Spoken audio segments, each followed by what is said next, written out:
A gang beats the boy for safety fees, scolding him for never carrying the money they demand. A underling wonders if he's abnormal since he shows no pain despite the beating. The leader orders harsher blows to test whether he's really odd. Lu Yan lies still, thinking society not him is what's truly broken. Reality has warped from contamination, filling the world with monsters and chaotic abilities. The rulers raise giant walls to seal cities and block outer rim beasts. They ignore the bottom class, forcing the poor into danger for supplies. My parents died venturing outside. Alone, I cling to a keepsake necklace, the last thing my family left me. A sliver of hope keeps me alive, smiling at it scares the thugs who can't faze me. Suddenly Deep Tich Dat intervenes, the thugs bark at her not to meddle. Lu Yan freezes when he recognizes Diep Tich Van, Dia Tiyun, insisting the smile wasn't for her. Li Mengdao rushes in, saying the beating is wrong. The thugs mock the school belle for defending him. She gently urges them to let him go. Lu Yan blushes because she's his light, beautiful, kind, and protective despite barely knowing him. A thug leers and threatens her, saying hell take his reward if they don't obey. The move is stopped instantly. Xia Mingchang appears, rebuking them for bullying his friend Lu Yan, startling the gang. A goon warns the boss Xia Mingsheng awakened fire ability, so they withdraw out of respect for him and the bell. After they leave, Xia Mingcheng helps Lu Yan while Li Mengdao leads them to the T-Art Society for care. Lu Yan shyly apologizes. Xia Mingcheng laughs it off as brotherhood and teases him for blushing. None notice Da Tiyun left behind. In the T-Arts room, the hostess offers tea, urging Lu Yan to drink for recovery. Lu Yan drinks immediately without doubt. Xia Mingsheng avoids the tea, teasing until Lu Yan snaps back. Suddenly, Lu Yan collapses. His vision dims as the two reveal cruel smiles, mocking him for liking Mengdao and admitting they drugged him to steal the necklace on another's orders. He blacks out and wakes to a stench of blood at his face. Lu Yan hangs on a wall, trembling as he asks his once friends why they betrayed him. Mengdao coldly injects him, saying the strong rule someone wants the necklace and she wants his body. His body warps into a pig-like form, and he screams about the drug. She dismisses him as a failed experiment and tells Xia Mingsheng to dispose of the useless monster. Lu Yan insists he's still human, but Xia Mingsheng draws his sword, saying he's only meat for market. His scream fills the room as the blade falls. At that moment, the necklace glows and a mechanical voice announces time reversal activation. In a blink, he stands in the crowded schoolyard where clubs recruit just like last year. Seeing the familiar scene, he suspects he's gone back in time as the system urges a crucial choice. Three paths appear: redeem by forgiveness, avoid entanglement, or take revenge, leaving Lu Yan confused. Lu Yan thrills at having a system, determined to use rebirth to overturn fate. Suddenly, a demon beast charges him. The crowd panics that such a creature breached school security. Lu Yan finds its form familiar. Li Mengjiao appears, feigning gentle concern like a kind senior. She forms an energy arrow, looking kind but cursing the runaway pidge experiment inside while planning a heroic act for fame. The demon beast is hit and falls, weakly begging for rescue. Lu Yan, horrified, realizes Meng Jiao had turned others into monsters before he pities it but vows vengeance. Just as she's about to finish it, he leaps into block, taking the arrow through his arm and vowing shall pay. Meng Jiao freezes, calling out in worried pretense. Lu Yan clutches his arm, falsely accusing her of brutal greed over a core. The crowd reacts, disappointed that the gentle belle is cruel and bullies the weak. Meng Jiao panics, denying it. Lu Yan tearfully hands over a core as protection fee, stirring students to defend him and oppose the villain. Meng Jiao turns livid, cursing inside as her script collapses under his counterplay. Lu Yan pushes further, timidly asking if she'll trouble him again. She reluctantly acts kind, saying he may keep the core while inwardly raging since she slew the beast. The system flashes a new notice. It confirms he chose option 3 and deducts 10 karma used for power upgrades, though he has none yet. This means he can become an omni-ability user with enough karma, but his negative score blocks progress. Lu Yan fumes that the system hid key info, leaving him deeply in debt. The system adds he owes 1,000 karma for rebirth, totaling 1,010. He asks to upgrade using negative points. The system reluctantly allows a reverse upgrade, creating a dark attribute ability. He becomes a 5-star bronze Huang Tong of fire and wind, gaining black flame and black wind, still at 10 points. A dark force erupts around him as he awakens dual abilities. The sky suddenly darkens and black fog blankets the area. Everyone looks up to see a colossal sky whale, an annihilation-class beast that creates and swims through fog. Lu Yan is stunned. This never happened in his past life, so rebirth must have shifted the world. He recalls the human ranks from bronze to transcendent, with sub-levels and an untouched supreme realm. Beasts range from shackling to calamity, annihilation, equal to human platinum, and terrifying. Students panic, asking for teachers. Someone notes the principal Meng Jiao's mother has left for research, abandoning all freshmen to danger. Meng Jiao panics and flees, throwing the crowd into chaos as freshmen chase her. Since none can face the sky threat, Lu Yan clings to her clothes, crying that freshmen like them can't handle this alone. Others join, asking her to help the injured. She fumes because his arm injury shouldn't make him a burden she must carry. The system offers choices: charge the Sky Whale for 10, karma, flee for no points, or kill everyone for negative points. Lu Yan shudders at the grotesque options. Freshmen reach the escape bridge and find it broken trapped. They beg Meng Jiao to stay calm and find another way. She explodes, asking how she can stay calm now. Lu Yan sticks to her, wondering why the only bridge to the mainland broke exactly now. They see the central statue on the bridge seemingly move, its gaze following everyone. Meng Jiao snorts that the country bumpkins don't know it's just a mermaid statue the vice principal bought to lure recruits the school has many. Lu Yan thinks eye tracking can't happen on a 3D statue. Either he's mistaken or the statue is truly abnormal. Waters around the island surge violently, signaling approaching beasts. People panic as hordes of beasts and the Sky Whale appear inside the safe zone. Meng Jiao sees running won't work and decides to throw bait. She hurls Lu Yan toward the beasts, venting her anger at his defiance, but he twists midair, using frostlight to stabilize, enraging her further. The sky suddenly detonates with a blast, terrifying the crowd. Meng Jiao pretends to lead, telling all to follow her to a safe zone. Inside, she plans to ditch Lu Yan and gain fame. Lu Yan uses Shadow Wind to slip from sight and lower his profile. She startles he was a cripple, yet now wields wind ability. He plays along, crying about her sacrifice and falsely accusing her of offering classmates as bait. Then he leaps off, declaring hell run hard to honor her nobility. The crowd grows furious, blaming Meng Jiao for endangering them and trying to push her out as beast fodder. Meanwhile, Lu Yan reaches the far bank where currents rage. Suddenly, Dat Yun appears, slashing at him, forcing him to parry. He grabs her arm to stop the next strike. Seeing each other clearly, both freeze. He recalls her as a gentle class leader, not someone who draws swords. He asks how she knows him. She asks how he knows her name and why he smells of blood. Lu Yan turns away, suspecting a countertrick and unable to reveal his rebirth. They head toward the teacher's dorm. Dat Yun says people ran opposite because something happened outside, and he confirms the bridge is gone.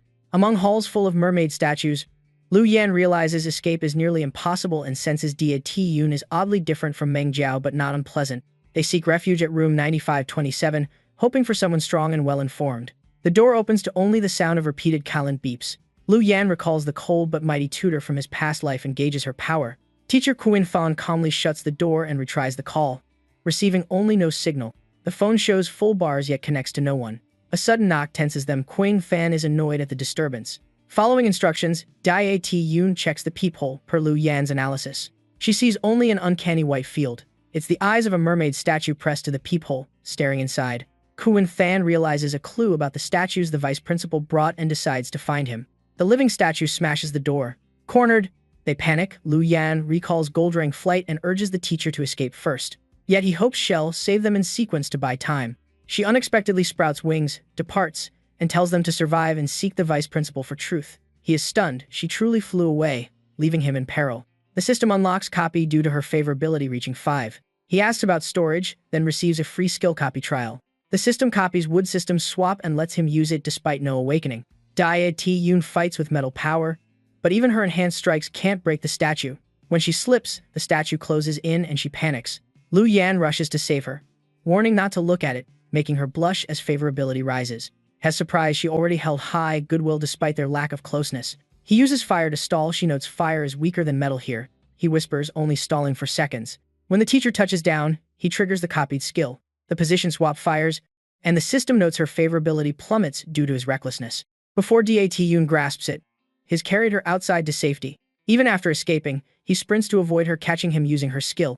Curious, she asks how he did that. He claims it's golden rank power. She admires his multi-system display. He flusters, denying it. The system cuts and her favorability hits 100, unlocking time save. A save point appears, reloadable with a kiss. The save is one use and needs favorability to recharge after activation. He sees it as a life-saving extra life. The system asks him to pick one of her skills to copy, starting with Metal Boost. The second skill, Metal Armor, makes him choose it instantly for its utility. He recalls the white whale and deduces beasts have weak sight but sharp other senses. He plans to invite her to find the vice principal when a familiar voice cuts in. Xia Mingsheng waves loudly, drawing his attention. Beside him stands Li Mengdao, urging him to shout even louder. Their voices attract surrounding beasts, making Lu Yan realize they're highly sound-sensitive. Dat Yun proposes using swap to throw the troublemakers outside, but he knows it's not that simple. She urges decisive action, but he refuses to use them as sacrifice. The two mock that he and Dat Yun are frozen in fear. He lifts her, saying he's preparing a major move, and won't let Xie Mingsheng die easily. He triggers Wood Swap, turning the beasts into his leveling tools. A green aura envelops them. A mystical sakura tree appears as the skills marker. The colossal white whale suddenly crashes down. Xia Mingsheng panics at the incomprehensible sight. Li Mengdao assumes he's been crushed to death. Instead, he stands atop the whale, holding Dai Tiyun and boasting a perfect swap. She's stunned he turned a platinum beast into a living crystal farm.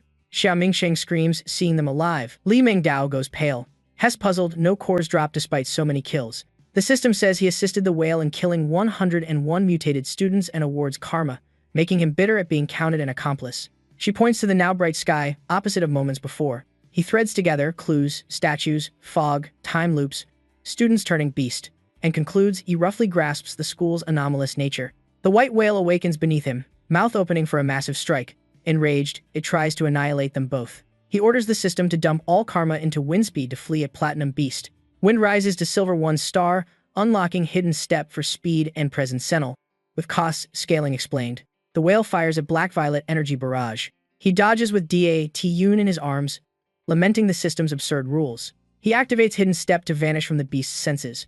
Unable to find them, it ascends into the sky. They reappear, she asks why it left, and he guesses it believes them dead and has another task. The sky shifts to dusk like someone twisted a time dial. Meanwhile, Xia Mingcheng and Leaf Mengdao flee as surviving mermaid statues appear. He recalls once saving her but now weighs beauty against life. He decides to abandon her, assuming she'll be caught anyway. She runs limping, prompting a male student to offer a piggyback. Living statues close in capture means certain death. She climbs onto his back as he sprints. She whispers, then coldly shoves him into the statues, ignoring his curses. She feels no guilt, deeming his sacrifice rational for her survival. The statues combine and crush him, using his body as nourishment. The dying boy screams for help in despair. Li Mengdao feigns regret but inwardly doesn't care. Sure, no one would save him. Xie Mingcheng sees all, despising her yet soothing her to stay alive. The half-assimilated boy still curses them for betrayal. Another voice asks to borrow a blade. A clean slash severs him from the statues, giving him a spark of hope.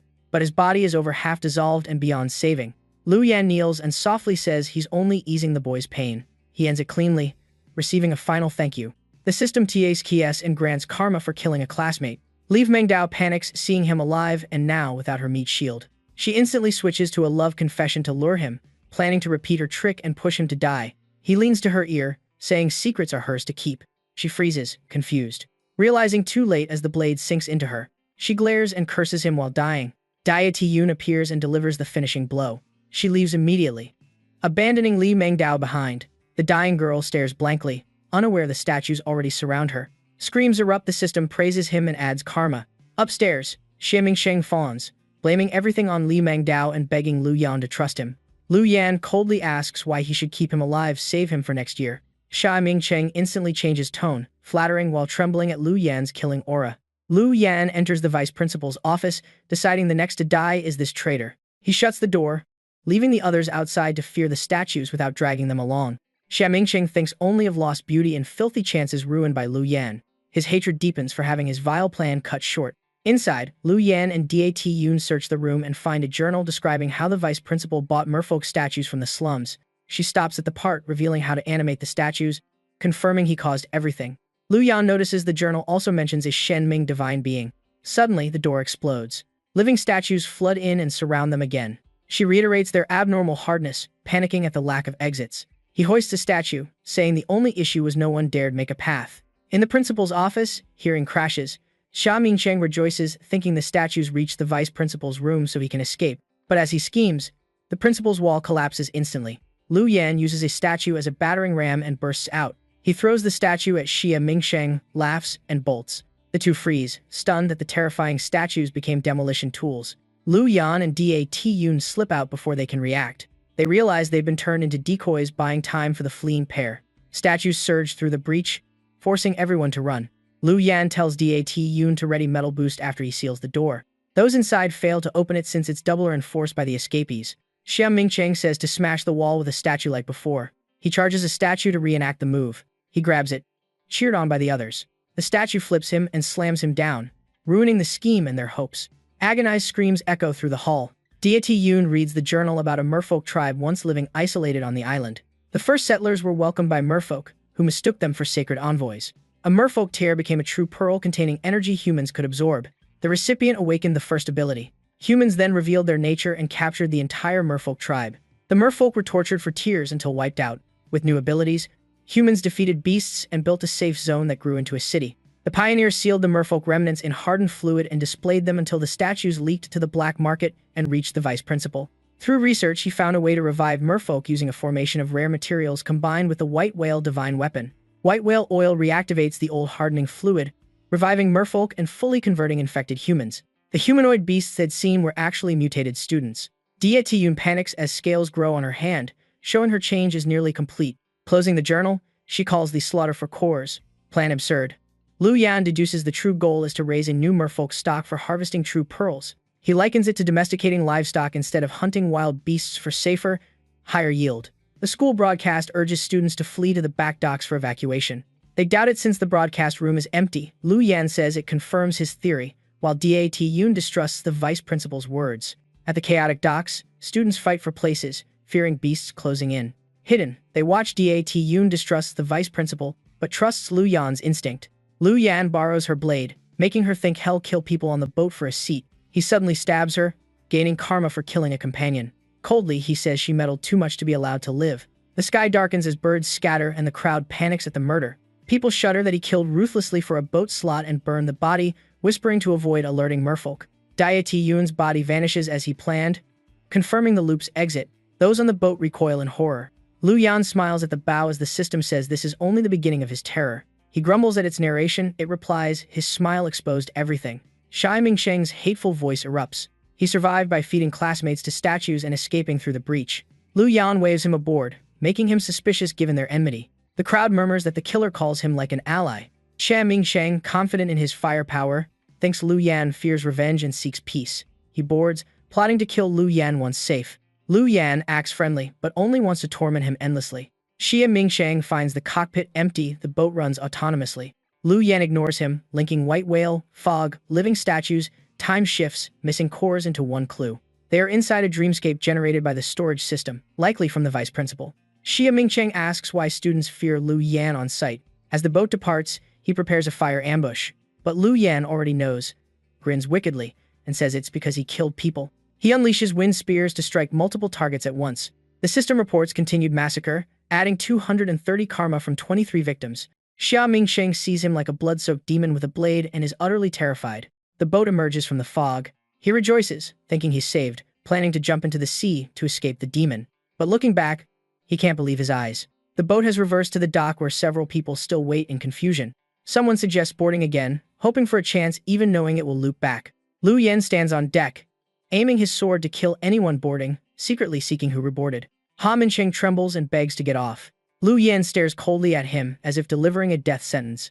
Elsewhere, a man hangs among dead trees, observing events. He says the broadcast plan lures unmutated students onto the boat to sink them into deeper dream layers, degrading their minds. His real goal is to distort real bodies lost in the dream so they never wake and their statues outside can take over. Lu Yan strokes his chin, fearing hell get lost in the dream, and asks the system to confirm.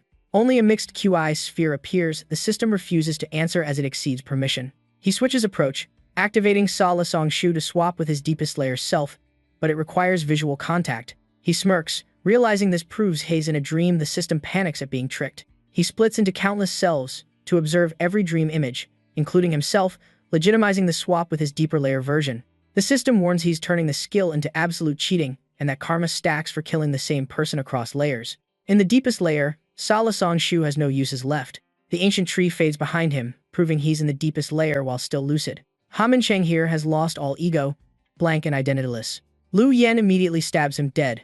The man convulses while Lu Yan calmly wipes his sword, since the plan is repeated killing. In the prior layer, Ha Minsheng sweats as he feels death across layers. Lu Yan presses his sword to his neck to execute him again. He screams and curses from dying too many times without knowing why. Lu Yan stabs his heart again to extend the death cycle. Next round, he begins remembering and recognizing Lu Yan, then gets stabbed down once more. Lu Yan kicks him off the boat into the next dream layer.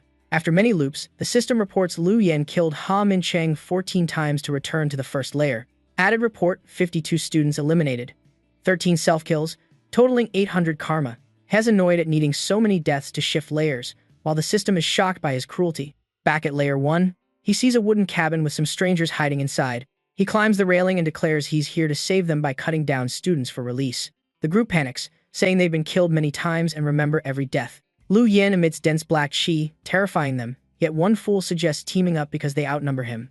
Two wiser ones flee, warning the rest that Lu Yin appears unpredictably and kills without clear cause, shocking a newcomer who can't grasp why everyone dies then revives. Lu Yin flashes before a student and declares he's saving them, making the victim pale, knowing execution is near. The scream echoes into the red space of the deep dream layer. The mastermind fumes, having miscalculated that Lu Yin not only resisted madness but escaped the dream, ruining the setup. He fears Lu Yin's free slaughter will kill all students in dream and make them wake. Beyond control, the white whale must maintain the dream, preventing him from intervening directly, enraging him as a brat ruins everything. Lu Yin activates metal armor, tallying 96 kills for nearly 10,000 karma. Exhausted but satisfied, the white whale appears with the vice principal's voice, asking if he sees himself as a savior by killing everyone. Lu Yin looks up and realizes the vice principal resides in the whale's body. The Awakens statues corner him, unlike half-mutated ones. They all want to turn him into a Jiao being. The vice principal mocks that he still has identity only because they're not done playing and want to watch him despair. The white whale soars, gloating that the strong enjoy crushing foes bit by bit. Lu Yin nods, saying it sounds reasonable. He suddenly stabs himself to escape. The system reports host suicide, karma gained. The vice principal curses in shock, not expecting self-destruction at a key moment. He jolts awake, fully out of the dream, seeing Shi Jiyun holding a sword before him. The system says the main quest to save Linhai safe zone is only at 2, making him curse its vagueness. Students want to kill him, but Shi Jiyun defends him, saying he killed to save them. They argue, bragging about how many times they died to claim revenge rights, acting deranged. But when Lu Yin stands, they instantly change tone, pushing the duty to kill him onto each other. All bow, smile awkwardly, and make excuses to avoid confronting him. The system grants him the title Public Enemy, plus the skill Envy, which lures foes he scorns into suicidal hostility. Shi Jiyun quietly asks him something. He smiles and thanks her. He points at teachers and students lying unconscious, pressed by statues because they haven't woken. Students see scales growing on them, nearly fully mutated, and panic, asking how to save them. Lu Yin pretends guilt, claiming fault, while planning to kill them all inside. Shi Jiyun comforts him, saying he risked his life staying in the dream for everyone. The group cries, apologizing, regretting wanting to kill their savior. The vice principal, riding the white whale, charges in roaring hell, slaughter them for toying with him. The system gives 3 options: forgive, ignore, or fight to the end. He snaps, saying all options are useless and complaining that killing such a strong white whale gives only 10 karma, too stingy. The colossal beast gathers power. The group despairs before the platinum creature's might. Lu Yan answers its provocation with a casual, "If you're my bro, then cut me." Students panic as he boldly raises his hand to unleash a strange skill. They think he's lost control but don't care since death is imminent. 3 beams descend from the sky, tearing the forest apart. Lu Yin channels wind force to escape, ready to risk himself to save everyone since he's the target. Liao Mengiao leans against a tree, gasping, drained. She feels triumphant for escaping the illusion, believing fortune favors her while students stare blankly. She laughs madly, convinced she alone grasps the path to survival. At that moment, Lu Yin darts past, creating an unexpected encounter. She scolds him. Thinking he's clinging to her, he calmly says he came to see her off just as Shed said. Magic waves from the whale surge right behind them. Meng Dao freezes at his sudden cheesy line. Her face twists under the pressure of the incoming attack. Lu Yen slips onto the real bridge, realizing everything earlier was illusion triggered by the whale. The vice principal keeps chasing, screaming commands at the whale instead of fighting himself. Lu Yan replies, pointing out the absurdity of forcing a silver rank to fight a platinum magic beast.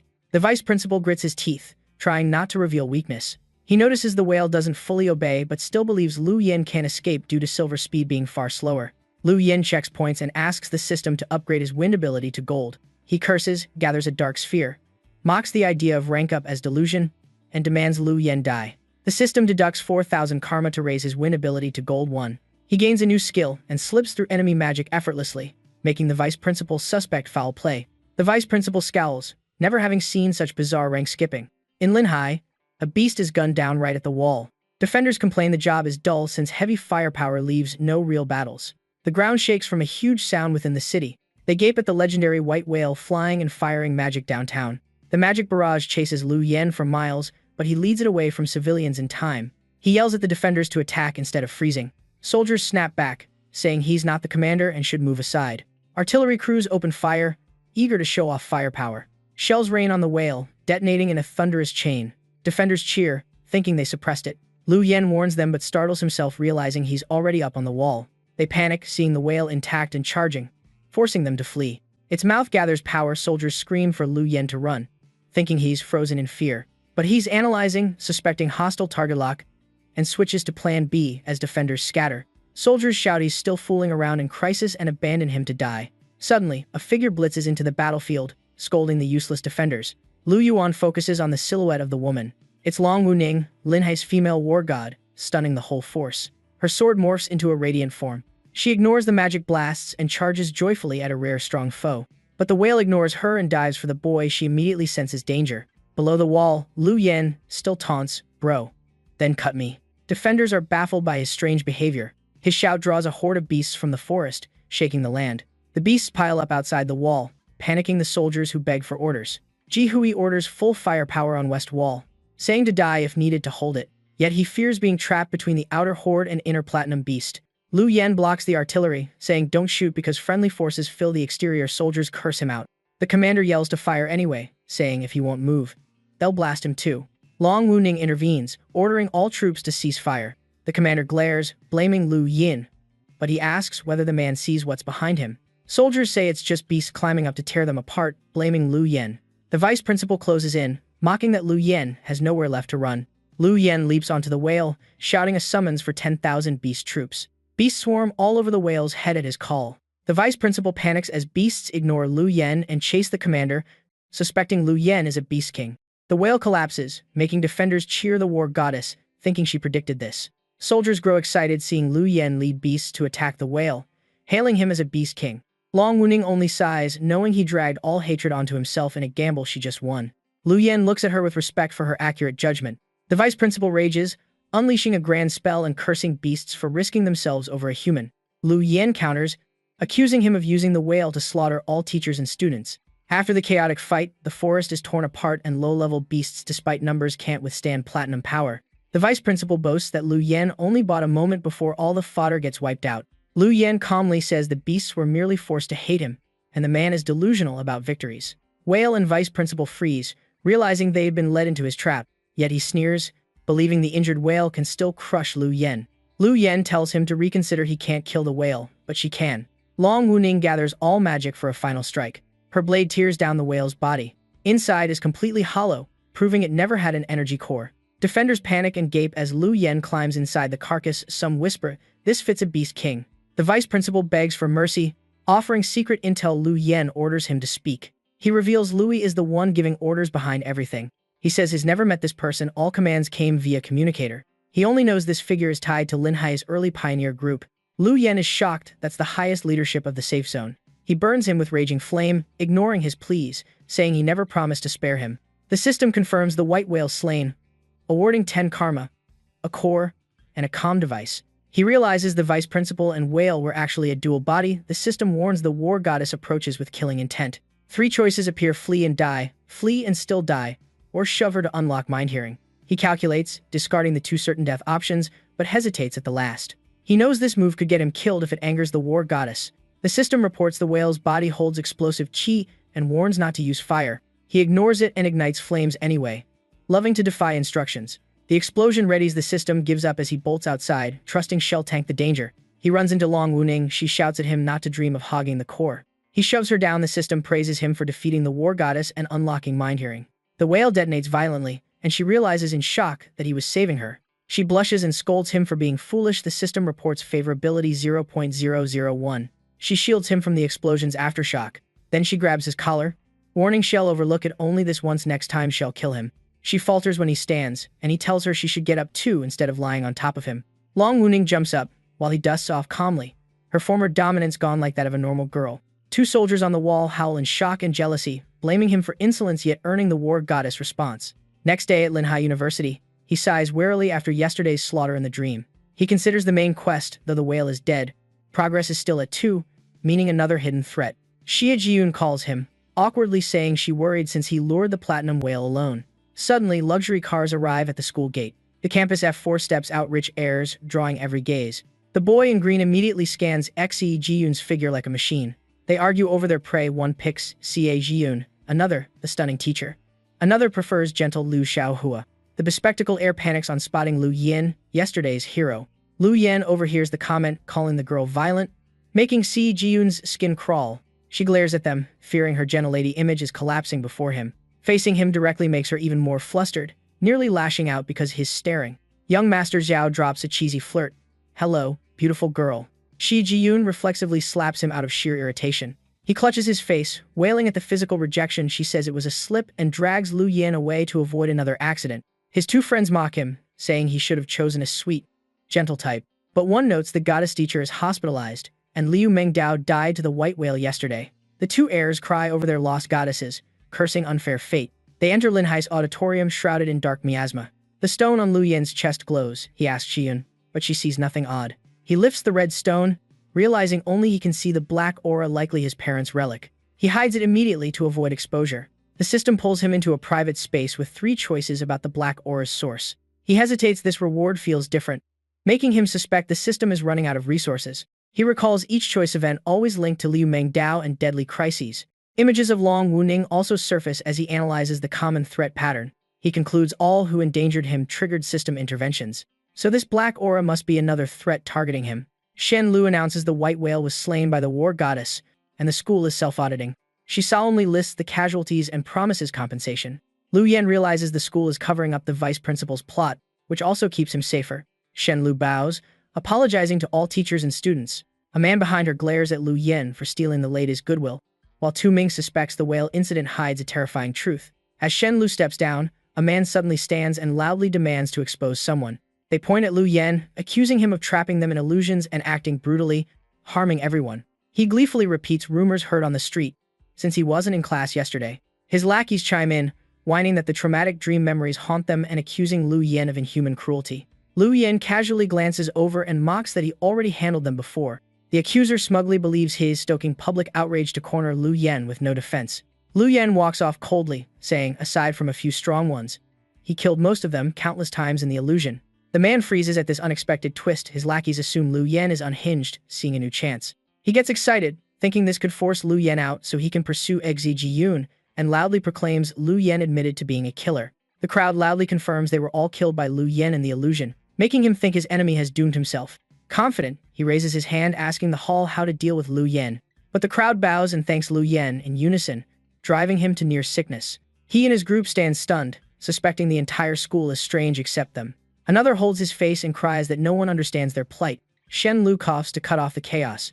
She calmly asks for order and affirms Lu Yen greatly helped the whole school escape disaster by waking them from the illusion. She announces the school's gratitude and awards him a spirit crane, inviting him up amid applause. The accuser is dumbstruck that Lu Yen is praised as a major contributor. Shen Lu continues the praise and gives him an honor plaque, calling him a young hero. Lu Yen accepts modestly, while Shen Lu regrets the leadership's absence at such a moment. He realizes she's probing whether he knows the truth behind the incident. Lu Yen answers with a light smile, making Shen Lu exhale with subtle meaning. She suddenly leans close to whisper she wants to thank him personally. She gives him a card with her home address, inviting him after class for a special reward. When she leaves, Lu Yen is horrified to see dense black aura surrounding her body. At her residence, he is stunned by the lavishness far beyond expectation. He gazes at the mansion, recalling her offer of a special reward. An awkward fantasy flashes in his mind as if she were calling to him. Lu Yen blushes, finding the situation extremely improper. 2 guards block him, scolding a poor nobody for approaching a restricted area. Lu Yen retorts with a mocking question that leaves them speechless for a moment. One immediately snaps and attacks him ruthlessly. Shen Lu appears, scolding them for touching her invited guest. But before she finishes, Lu Yen has already taken the guard down, shocking her. He inwardly mocks the cliché of unruly subordinates getting slapped down, preferring to handle it himself swiftly. Seeing this, Shen Lu raises her evaluation of him and tells him to follow, surprising him, but he complies. She leads him deep into the mansion's corridor. A massive ancient tree appears, astonishing him. He exclaims he's never seen a tree so huge. On closer look, he senses its fragrance despite no blossoms and notices dense black aura at its roots. After analyzing, he's startled, suspecting this place hides secrets tied to the source of the black aura. He quietly plans to wait for the right moment to sneak in and investigate as the system hinted. 2 people under the tree show displeasure when they see Shen Lu bringing an unfamiliar boy. She gently reassures them that Lu Yen made great contributions and even holds dual abilities, but the old man scoffs at his looks. Lu Yen smiles awkwardly, noting their rudeness and shocks Shen Lu knows about his dual ability secret. Suddenly, a warning voice calls for his attention. He turns, asking who spoke, angering the woman. Shen Lu quickly explains they've met and that this time, Long Wuning personally invited him. He confirms her identity. Stunned, she's the war goddess. She calmly says she owes him a favor. She smiles and hands him a level 2 pass, granting free entry to Upper City and invites him anytime to settle the debt. Holding the pass, he recalls the vice principal's device and realizes it was an access ID. He ponders Linhai's hierarchy: luxurious upper city for elites, shabby lower city for commoners with restricted access. Lu Yen concludes the vice principal hid intel, and the White Whale affair ties into Linhai's ruling class. The system reports main quest progress rising to 5 and says his 2 passes are autofusing. Fusion fails, resulting in a level 5 pass with only basic upper city access. Hess stunned and scolds the system for merging them without permission. Suddenly, another hand grabs his. Hess startled to see the old woman, thought immobile, clinging firmly. The man with her snaps, telling her not to cause trouble and to let go. A girl appears apologizing, explaining the woman had a stroke and can't move or speak, yet reacted strongly today, seeming very fixated on him. She lets the man push the woman back inside, then stays to chat, saying the wind is too strong for her to remain outside. Lu Yen grows suspicious. The woman's eyes showed panic, as if clinging to him for rescue, not fondness. Long Wuning begins speaking about the 5 pioneers, the highest echelon of Linhei's safe zone. She explains the 2 elders belonged to that group but left Upper City due to disagreements, building this lavish estate below. Wuning says Shen Lu wasn't originally from Linhai. Her family was wiped out by beasts. She alone escaped here. The 2 elders raised Shen Lu as their own and helped her become chief administrator. Another girl steps out, placing a hand on Wu Ning's shoulder, teasing that she's talkative today because of that boy, perhaps. Wu Ning blushes at the tease. She turns away, saying she's only explaining for Shen Lu's sake, so Lu Yen won't be frightened by the elders and blame the host, then leaves. Lu Yen takes the chance to excuse himself. She replies by inviting him over whenever he's free. He analyzes the black aura's source centered here, senses the danger, and decides he must find Xie Jiyun to infiltrate together for safety. Lost in thought, he bumps into the person ahead.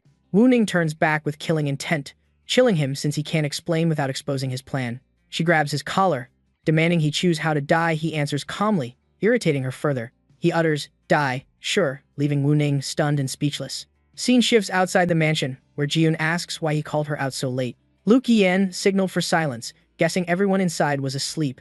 Ti Xuan blushed, mistaking his gesture for a romantic date. He used wind-type stealth and carried her over the wall, stunning her. After landing, she asked why they were breaking in at night. He joked about giving her a thrill, though he knew it was deadly risky. She misread it again as something intimate, blushing hard. Inside, he noticed daylight had hidden countless floating lights among the branches. Examining the trunk, he saw it pulsing like a human artery. A sudden thought chilled him about the tree's true nature. He shouted as he confirmed it was a mutant plant. Branches rose to surround them. They were swallowed as a female voice lamented it revive only at night and that he never visited. It turned to Ti Xuan, asking what soft, tasty food she brought today. Then it addressed Lu Qian as Dream Wolf, scolding him for not coming lately. Vines bound him as it muttered about pampering him. He realized it was blind and mistook him. It flung him away, screaming because his aura didn't match the Dream Wolf. The trunk jabbed repeatedly, forcing him to reveal himself. He carried Ti Xuan and fled amid the monster's enraged roars. An old woman in a wheelchair cried for help, forcing him to change course. He rushed to save her, pondering why a platinum-level beast existed under a mutant tree beyond fire-type suppression. He tossed Ti Xuan toward the old woman for safety. The system showed Shen Lu a 5 favor. He pushed the wheelchair away, thinking saving a pioneer could lessen the fallout of their break-in. The system showed Shen Lu 10, confusing him about her fluctuating favor. He whispered something to the old woman, and she nodded immediately. A woman shrouded in black chi appeared, blocking the path and asking where he was going. A branch nearly pierced his eye but stopped at her voice, explaining the barrier kept the monster out. Relieved, he kept pushing, and greeted her, guessing she caused the favor shifts. Shen Luo injected the old woman and mocked him for sneaking around at midnight. As the old woman slept, she said it was a sedative to stop suicide and that the woman had probably called him for help. Lu Qian replied softly, making her suspicious and wanting to test the drug on him. Before he could refuse, she used magic to lift Ti Xuan, telling him to push while she took them for treatment. He grabbed her wrist, demanding the origin of the courtyard monster. She said the mutant plant was just a shell, beneath it was a platinum beast, a secret to prevent panic. The more he heard, the more doubtful he became. She cheerfully added the 2 elders were pioneers and asked if he knew why they lived in the lower city. He guessed it was due to discord with the other 3. She laughed, saying Xiao Ning favored him too much. Inside the room, she revealed the discord was a cover. They moved down to suppress the tree demons sealed under the manor. She laid Ti Xuan on the bed, saying the elders were weakened, and she must keep the tree demon asleep with daylight and a night barrier. Lu Qian was shocked at borrowing sunlight. She smiled, citing her woodlight ability. She suddenly shoved him onto the bed, wanting to examine injuries with her strong wood-healing power. He awkwardly said to check Tishuan first, but she pinned him down, teasing if he was shy. Her face turned delirious as she invited something more thrilling. A sharp branch pierced him, ripping body and soul. She revealed her true nature, saying soul-piercing ecstasy was a rare privilege. She brought a corpse, gleefully calling it the perfect vessel for the dream wolf to escape his old body and be with her. Vines constricted him as the system warned his soul was being forced to transfer. She whispered that everything was a ruse. The real goal was using the tree demon to shift souls into fresh bodies. She exulted that after years of searching, his body reacted to her black chi, proving him the perfect conduit for her lover's soul. She boasted her scheme was complete, pitying his kindness for falling into her trap. Luke Yen laughed, saying he came only to trace the black chi, not to save anyone. He recalled the old woman confirming the identity when he whispered to her. Now he laughed louder, saying villains always confess and help his investigation. The system completed the black chi trace and unlocked spirit awakening. Zhen Luo grew uneasy, suspecting he tricked her, but denying it. She sneered that he was already controlled with no escape. Bound tight, she claimed he couldn't break platinum-grade vines. Luke Yen snapped the bindings, thanking her for the hint. The system reduced karma and boosted him to gold rank. His force erupted as he rose. Zhen Luo panicked at his sudden surge. She steadied herself, flaunting her peak state at platinum. He dashed in, saying he never meant to fight her. Luke Yen rushed in and kissed Tishuan. The system triggered a save point and warned to prepare for defiance of fate. He lifted the corpse behind him, baffling everyone with his action. The system reversed time, sending him to the 26920-23520 save with powers intact. The system reset favor both entered the new space as Luke Yen confirmed the return. Tai Xuan angrily questioned him. He accepted favor, returning to 0 to rebuild later. Elsewhere, Meng Jiao saw them appear and excitedly prepared a beast trap. She ordered her group to lure monsters, promising rewards for obedience. The system scolded him. He fumed about being urged to investigate and meeting a pioneer too early. He told himself had maximized the save to unlock awakening. Hunt harder, and kept one last advantage. Mid-thought, Ming Cheng appeared, calling out. He instantly stabbed Tishuan, saying head act alone and thanking her for the save point. Witnesses were stunned. Meng Jiao urged summoning beasts to surround him. Luke Yen turned with blood-red eyes and a wicked smile, calling their names chillingly. Moments later, he stood soaked in blood amid a pile of corpses. Min Cheng and Meng Jiao fled in terror, crying because they had died by his hand countless times. Teachers and students recalled him, redayed with a blade, slaughtering everywhere and telling them to walk over themselves to save his effort. Everyone panicked, crushed by fear of the heaven-defying child. One baffled person lamented he only wanted mild mutation, while Luke Yen massacred all life. The system tallied 40,000 lives slain, minus a few suicides, then returned massive karma, letting him reach platinum and awaken his spirit. He eyed the giant whale, planning each step to reclaim the war goddess bracelet to face two sovereigns. The man panicked, realizing he was targeted. He instantly killed himself to escape, believing the heaven-defying devil was unbeatable. Luke Yen was surprised by his disappearance, thinking head overscared him. In reality, crowds fell into chaos, believing the devil had returned. He sighed, seeing they confused dream and reality after dying too many times. He looked at the white whale and decided to follow it to find the war goddess. Elsewhere, guards complained of boredom with no strong beasts to fight. One looked toward the city in shock. Comrades teased him, unaware. He pointed to a platinum white whale flying in with Luke Yen. The others were more shocked, seeing someone chasing a white whale. Next day, Luke Yen sat in class, thinking he'd managed to meet the war goddess and earn her gratitude. He recalled telling her about the bureau chief being soul-swapped with a pioneer. She told him to keep it secret and not act rashly. He felt conflicted by the limits placed on his freedom. In class, he was called up for a reward under resentful stares, results of countless dream killings had done to build karma. Zhen Luo watched him, recalling her soul-nurturing plan to swap bodies for her husband but still lacking a vessel. She was shocked. The vice principal was toyed with by a freshman, then pretended demure praise. Seeing black chi around Luke Yen, she realized he might be the perfect host for the elder pioneer. With that thought, she prepared to lure him to the manor under the guise of reward. But before finishing, he slapped her across the face, stunning the class. Students erupted in fury, wanting the killer who'd slain them countless times expelled. Zhen Luo, aching, maintained her gentle official act to avoid suspicion. Softly, she asked why he struck her. Was the reward insufficient? Luke Yen answered with a hard kick. Recalling the war goddess saw him as a fool and never trusted his words. Then he smiled shrewdly, knowing she'd cover for him as long as he was strong, so why endure? Zhen Luo cast green straps to bind him, reminding herself to keep her fake gentleness. She spoke calmly, saying shed, restrain, and help him if he explained. But he yanked the strap, dragging her platinum body over, startling her as she tried to stay composed. He brutally tormented Zhen Luo, shouting he'd return every agony she caused, making her scream. Students were horrified, cursing him and demanding the official be released. Zhen Luo erupted in fury, sending green cords to bind him tight. In pain and losing composure, she roared she far surpassed him in status and power, having humbled herself to advise him. She ordered beasts to attack, calling him inhuman. He coldly replied she was acting and only wanted his body. She panicked at his accusation, reassuring herself it was coincidence. From afar, the war goddess watched, suspecting Luqian was forcing Zhen Luo to reveal powers to prove his earlier claims. Seeing black flames around him, she concluded he wielded shadow powers akin to what she once bestowed, despite his denial. Zhen Luo stayed arrogant, praising his dual abilities yet calling him an ant trying to topple a great tree. She used Hydear vines to crush him, but he remained unharmed. He used stealth to evade, making the vines miss.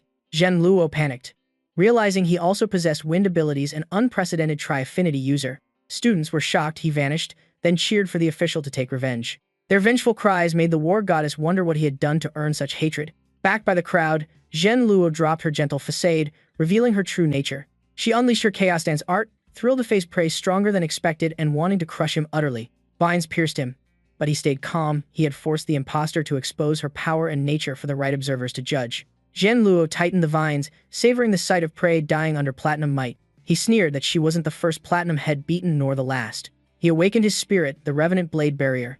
A fallen Revenant King turned eternal killing spirit. The system raised his metal ability to platinum, deducted karma, and he used invisible sword key to sever the vines. The system explained the blade barrier's 3 swords. He activated the invisible sword immediately. Zhen Luo dodged by instinct alone, horrified by a formless strike. She countered with a forest of vines, mocking him for using cowardly moves of the weak. The stands roared, praising her elegance and calling Luqian a flimsy cosplayer. She activated full direction vine defenses. Sure, there were no blind spots. But right after boasting, the arena stiffened at a chilling, uncanny sensation from her display. Luqian wasted no time, sending an invisible sword chi slash at her. She stayed smug, believing her vine shield as hard as diamond and unbreakable. She raised Scalarmore to block and boasted he was utterly helpless. Luqian charged and activated the second sword, Celestial Flame. The system described star-level fire burning all matter. Her armor melted, and she collapsed in disbelief. The system introduced the third sword, Soul Sever, meant for soul thieves and forcing spirits from bodies. He summoned the giant sword, planning to kill the imposter and return the old woman's soul to her body, asking system confirmation. But as the tip touched her abdomen, the system warned each blade barrier sword cost 1,000 karma. Head used 3, losing 4,000. The system said he had 1,010 karma left, enough for only one final soul sever. The sword vanished. Luqian raged at the system for not warning earlier. It claimed features must be introduced first. He trembled, realizing to finish his goal, he must save the final strike for soul sever only. Zhen Luo, seeing him freeze, rejoiced, assuming his burst strength had run out. She countered with a forest of vines, gloating he had no power left. She laughed mockingly, calling him a mere cheater running on borrowed time.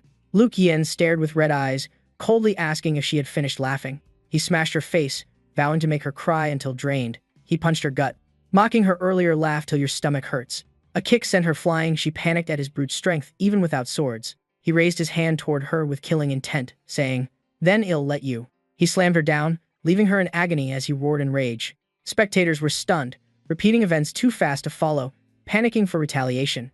Zhen Luo collapsed, forcing her power, insisting a platinum expert wouldn't fall to the weak. Mid-sentence, she was struck again. Luqian replied coldly as she panicked at her useless attacks and his lack of pain.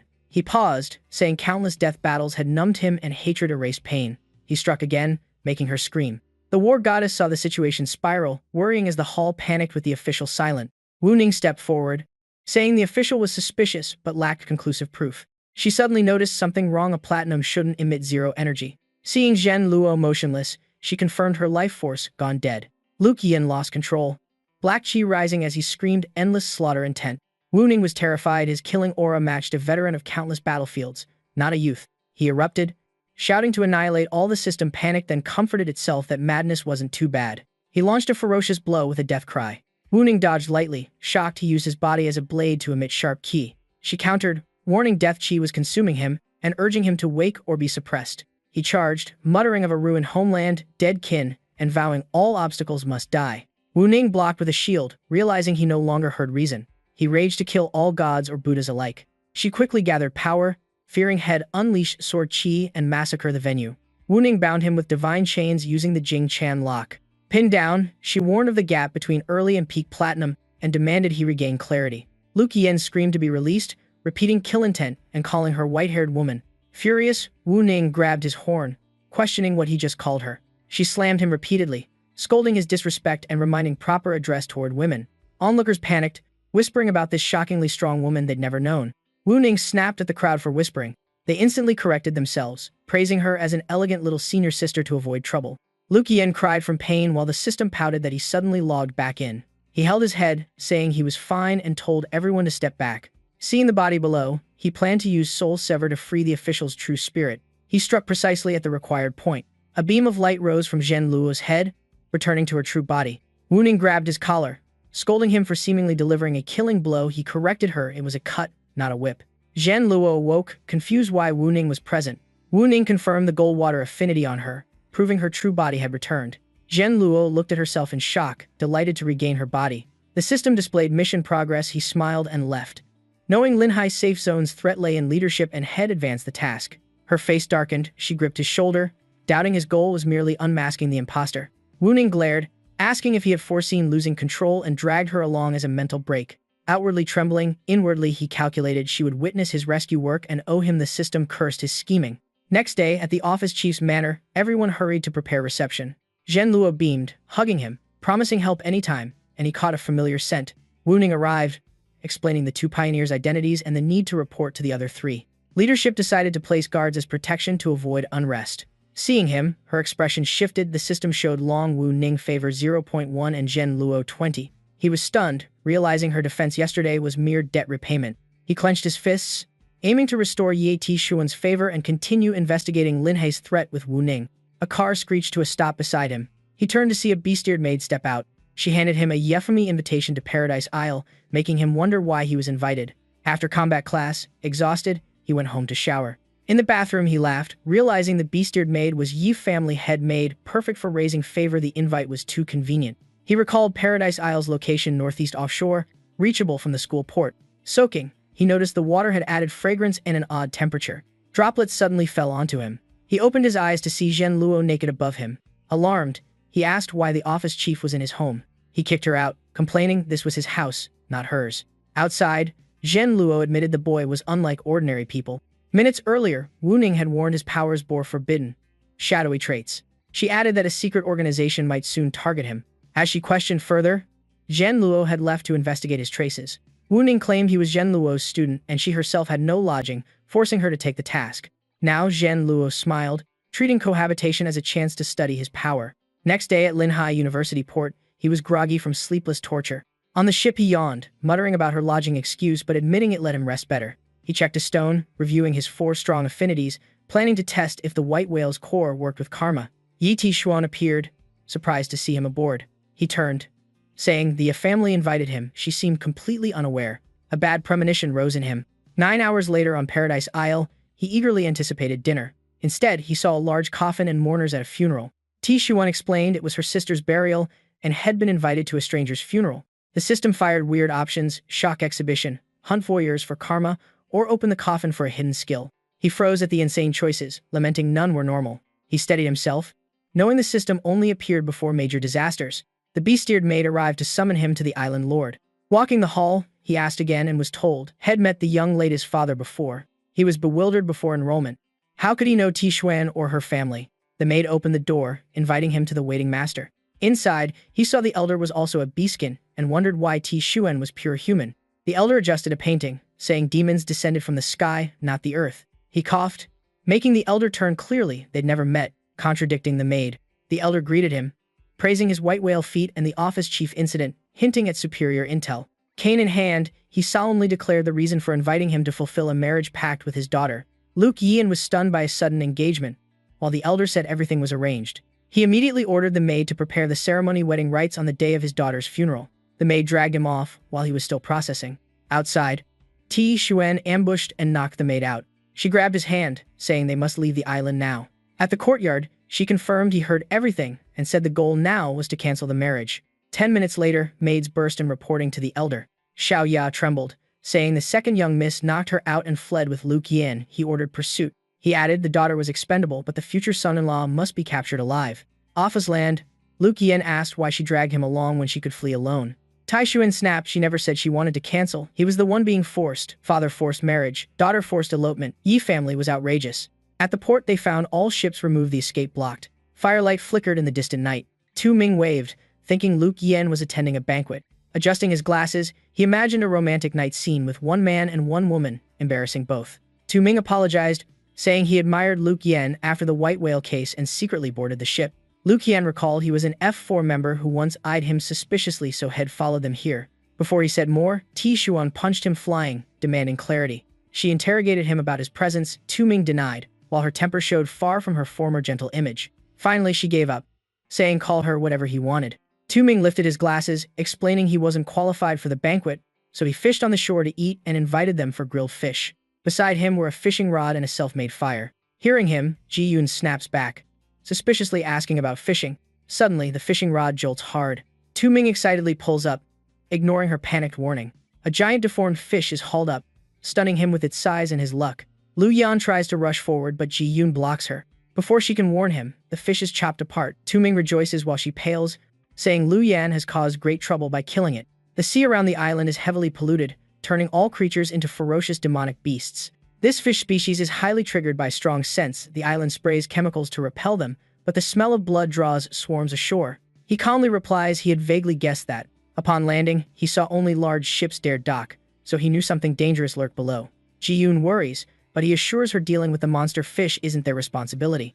In the forest, Diep family underlings search with torches, ordered to capture him alive and kill the young lady if she disrupts the wedding rite. The system reports Ji Yun's favor. Tenny decides the fish swarm should be left for the pursuers. He pulls Ji Yun to run. Tu Ming panics and follows, but the island is full of beastfolk and the sea of monsters, leaving only that place to hide. They stop before the coffin. Ji Yun, horrified, guesses his intent. He opens it, saying it's the perfect hiding spot and convenient for completing all 3 system reward options. Seeing her sister in a wedding dress, Ji Yun is shocked the bride was someone already dead. Both climb into the coffin. The system completes option 3 and unlocks the hidden skill. Lying comes easy. The more absurd the lie, the more believable. 48 hours cooldown.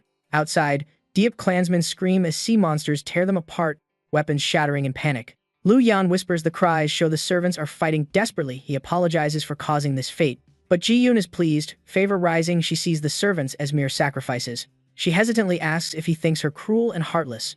A bold idea flashes in his mind. She tensely asks what he plans. She cries out inside the coffin, begging him to stop because the cramped space might hurt her. After a moment, a hand suddenly flings the coffin lid open. Lu Yan lifts her out, sighs, and says she must endure this time.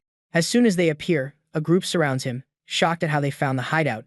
Tun Bing, tied up, apologizes. He panicked, took a wrong turn, and exposed them.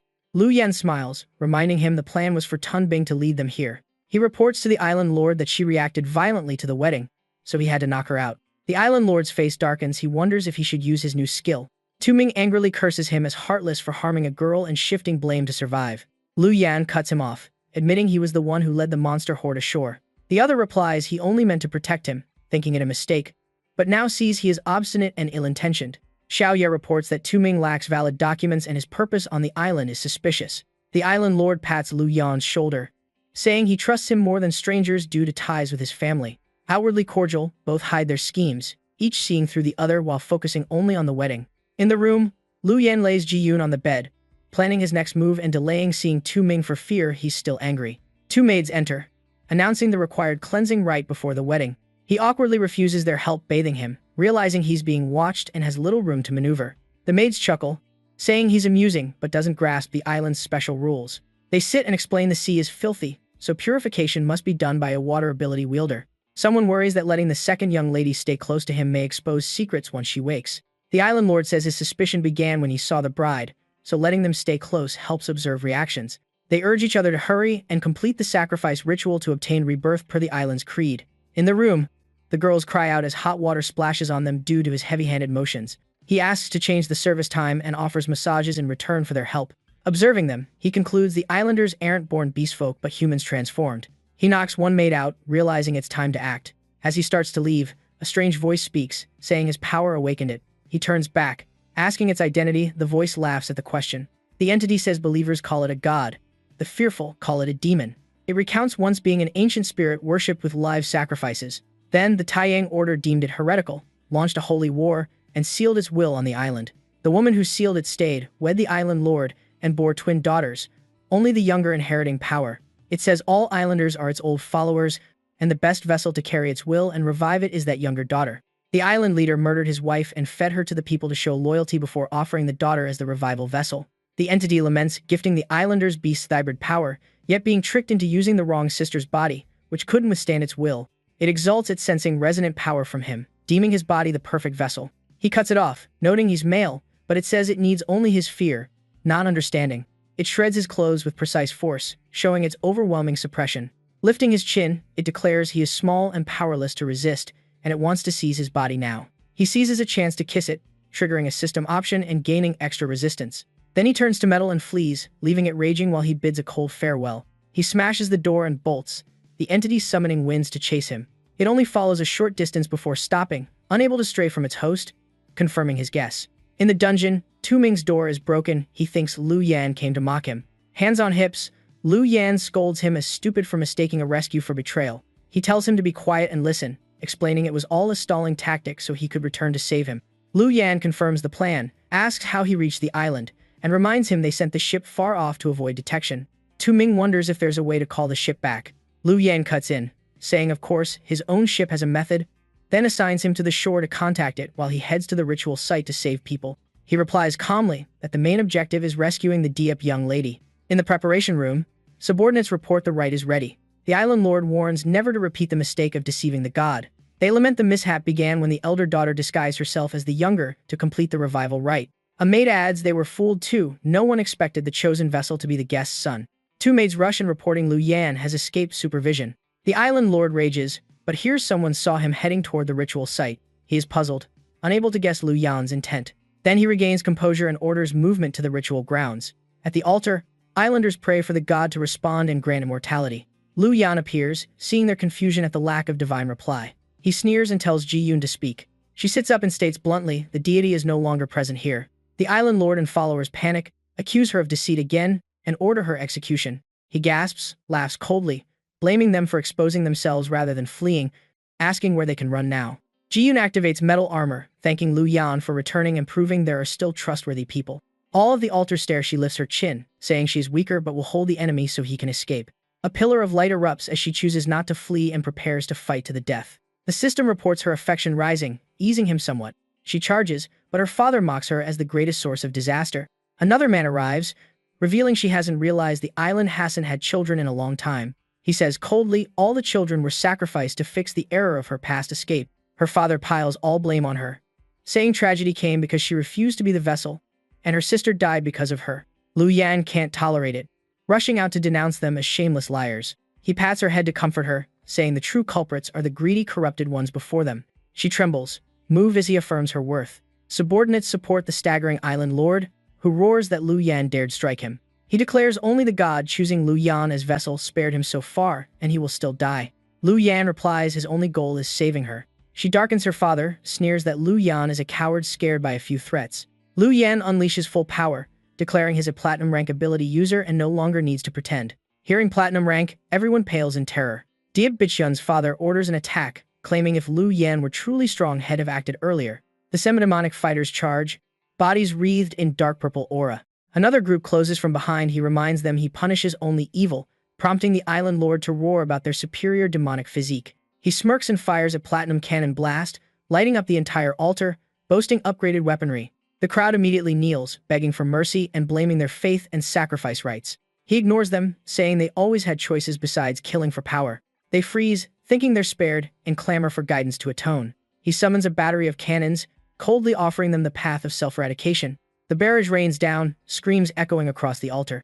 Old Diep shrieks that he's more brutal than they are, mocking who the real villain is. The sea of fire engulfs all. The system jeers, then reports mission complete, 109 targets eliminated, and 1,090 karmic points. The platinum armor disintegrates from overuse, returning him to normal. He drops straight down, relaxing now that the enemies are wiped out.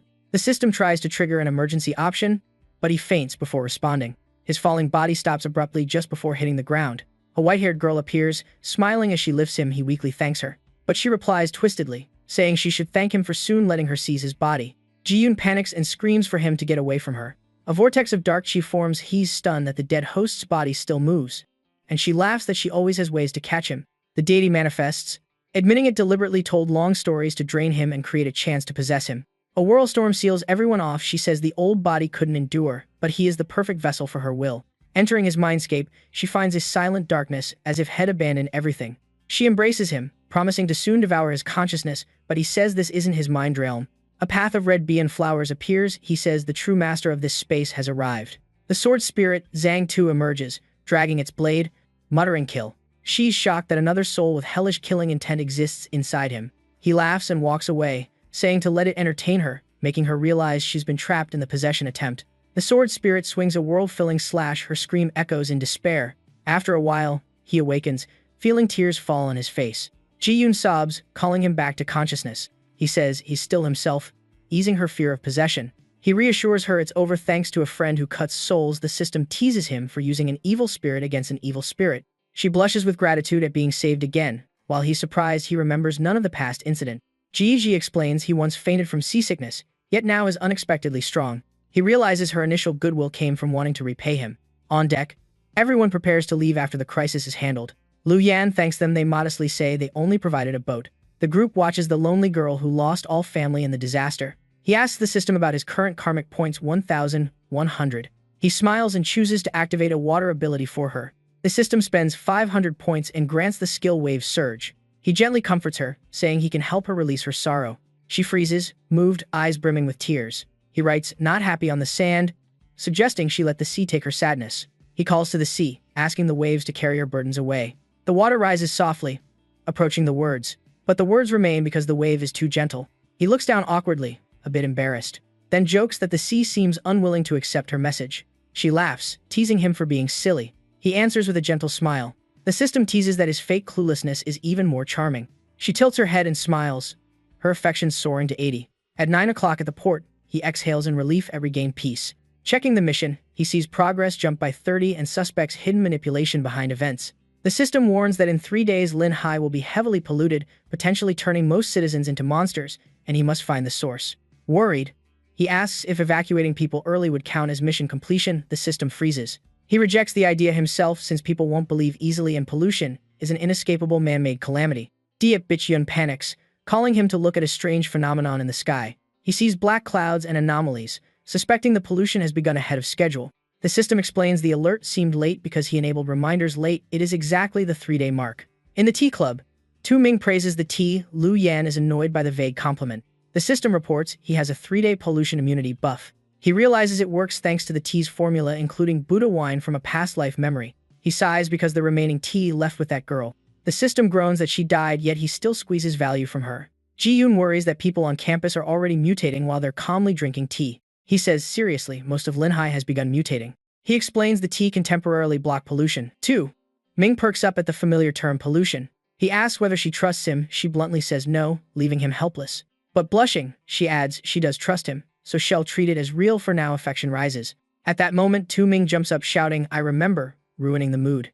The system reports the just gained affection instantly drops because he spoiled the moment. Seeing Lu Yan's threatening stare, Tu Ming trembles. Lu Yan coldly orders him to confess. Tu Ming wipes sweat, saying he recalls pollution from an ancient text he once read. He tells a legend where global monsters and abilities came from the old gods versus new gods war. The old gods ruled brutally, craving sacrifices and war, until the new gods' light descended and defeated them. The old gods were sealed underground, and the new gods exhausted their divine power. Tu Ming says old gods' darkness birthed demonic beasts, while new gods bestowed abilities on humans. The system notes progress 40. Lu Yan remarks it sounds like an expansion pack of the Paradise Island story. Ji-yoon asks why only Tu Ming knows. He says people without awakened abilities have time to read history. Lu Yan is surprised he got into university without abilities. Tu Ming says family connections. Intriguing Ji-yoon. Lu Yan concludes that if pollution now affects people directly, the old god's seal must have changed. Both speculate in unison the old gods are about to return. Tu Ming chimes in foolishly, derailing the tone. The group looks at him with contempt. Ji-yoon nudges him with a teasing jab. Scene shifts to the sky-piercing tower, where Linhai's High Council convenes. Feng Huaishua reports pollution spreading and citizens turning bestial. She introduces Sui Tianli and Li Chenfeng as key pioneers. Li Chenfeng slams the table, accusing Lu Yan of ties to darkness and wanting him eliminated. Sui Tianli objects since Lu Yan saved them in the White Whale incident. Sui Tianli covers his face shakily, saying it's unscientific to jump to conclusions about Lu Yan and that anti-pollution drugs are far too few. Chenfeng erupts, calling researchers useless as mass death looms. Feng Hua Shui slams the table, shouting to stop arguing since it solves nothing. She takes a drag and asks Vu Nuong, who has met Lu Yan directly, for her assessment. At a checkpoint, Lu Yan waits for clearance, remembering he told Ji Yun and Tu Ming to stay back without travel papers. He reasons that if an old god is sealed in Linhai, the seal hasn't fully broken, so pollution is still limited. Recalling the white whale disaster, he suspects this calamity is also driven by a pioneer behind the scenes. After inspection, he analyzes that 2 pioneers are busy at the Affairs Bureau, so L must be among the remaining 3. He eyes the Fortressity, determined to find the culprit, but his Tier 5 ID bars him from high-level zones. A familiar voice calls out, startling him. He turns to see Tu Ming, shocked he got in. Tu Ming cheerfully says, I have an ID. Tu Ming shows off his Tier 1 pass, saying his family lives in Upper City. Lu Yan freezes Tier 1 as the highest clearance. He takes the card, and the system announces it's merging the Tier 1 card with his Tier 5 card. A familiar headache hits. Sensing doom, he hears the system declare fusion failed, producing a Tier 6 card, an impossible tier, making his pass completely invalid. Seeing the Tier 6 result, he yells, cursing the system for randomly adding numbers and turning him into a true number 6. Tu Ming marvels, thinking he cast magic to create a non-existent clearance level. Lu Yan pats him, delivering the bad news that his card also got erased, so he may not get home. Tu Ming pales, then asks for the good news. Lu Yan immediately windashes away, shouting that avoiding each other is less troublesome. Tu Ming stands frozen, lamenting he can never predict Lu Yan's next move. At the sky-piercing tower, guards warn of spreading beastification and tighten security. They receive orders for absolute surveillance, vowing no intruder will slip inside. The system boosts stealth greatly. Lu Yan slips through buildings like a phantom. He frowns, time is short, ID ruined, and the system seems to hinder him, implying a threat beyond his capacity. He reaches floor 13, having searched all below without finding abnormalities. He stealths deeper, complaining the structure is absurdly tall just as Chen Feng is inside. As he passes, Chen Feng turns directly toward him, stunning him. The man punches, breaking his stealth, forcing him to block and panicking him at being detected even while invisible. Chen Feng draws his sword, saying even this fortress has let a rat in. Lu Yan backs toward the elevator, baffled how he saw through stealth that even the white whale couldn't detect. Chen Feng advances, sword ready, wanting to test the intruder's strength. The elevator opens. Lu Yan leaps in, announces I weigh 70 kilos, and tells himself only fools fight such villains head-on. The doors close, Chen Feng freezes, calling him disgracefully cowardly. Inside, a familiar voice makes Lu Yan halt in suspicion. He turns to see Tu Ming and Ji-yoon. Tu Ming says he randomly met her and brought her to Upper City. He explains he meant to have her wait for news of Lu Yan, but met him directly, and reveals his mother is Feng Hua Shui. Lu Yan frowns, so the boy is a noble Siam pretending to be common. Tu Ming continues. Ji-yoon worried about him, but she blushes and denies it, saying she just wanted a walk. He steps close, pats her head, saying he worries for her but must prioritize urgent matters. The system reports her affection, hitting 100, unlocking a save point for this relationship. The elevator reaches floor 18. Vu Neng blocks the door, questioning the group. Chen Feng bursts up through the ceiling, roaring that Lu Yan is cowardly for fleeing. He challenges him to return and face a knight's duel to avoid disgrace. Lu Yan calmly refuses, saying since the man follows knightly code, he himself definitely won't return. Chen Feng bellows for him to face him, but Lu Yan folds his arms, deliberately provoking him. The 3 onlookers can only fall silent at the bizarre war of words. Vu Ning coughs to intervene, reminding Chen Feng the council agreed he must not touch Lu Yan for now. Chen Feng freezes, asking if this really is Lu Yan. Vu Ning steps forward, confirming she summoned him. He realizes she's lying to protect him, noting she's covered for him before, making him feel indebted. Chen Feng storms off, saying he's lucky this time. Lu Yan suddenly pins Vu Ning to the wall. She startles and demands explanation, but he tells her not to speak. She opens her mouth in confusion. He uses the chance to stuff something into her mouth and cover it, stunning her. He leans to her ear, saying it's repayment for her help just now. He shows the tea leaf, saying he forced her to drink anti-pollution tea because all Linhai is contaminated. He adds that knowing she wouldn't believe him, he had no choice but to force it. Her cheeks redden, she whispers, "No, I believe you." The system reports 0.1, total 0.2, leaving him baffled. He doubts it, wondering if it's some strange kind of belief. Sui Tianli appears, explaining she believes him because she once used anti-pollution medicine with effects identical to the tea. The old man cheerfully introduces himself as Sui Tianli, praising Lu Yan's talent. He bluntly asks why Lu Yan snuck in. Vu Neng reminds him the council previously protected him. In the meeting room, after hearing Lu Yan, Tianli suspects L is tied to the pollution since Intel once said someone named L contacted an offshore island. Ji-yoon asks, Lu Yan confirms that island was Paradise Island. He jumps up demanding to meet that Intel agent. Tianli says the man was handled by Li Chenfeng due to internal conflict, Lu Yan turns to question Wu Neng. She explains that was the same knight who attacked him earlier. Agent Huayangai was suspected tied to Li Chenfeng, who retaliated after his plot failed and eliminated the only informant. Lu Yan asks Wu Neng's view. Tu Ming is shocked that his uncle figure may have malicious intent. She replies she only knows to hold her sword where needed, making him recall she's the war god everyone fears. Lu Yan ponders Wu Neng, thinking her role forces neutrality, yet she seems to lack emotional tone. Caught staring, she snaps. He realizes she does have emotion, mostly irritation and ferocity. Ji-Yun explodes, scolding Tianli for not pursuing the informant's killer and letting Lu Yan be threatened.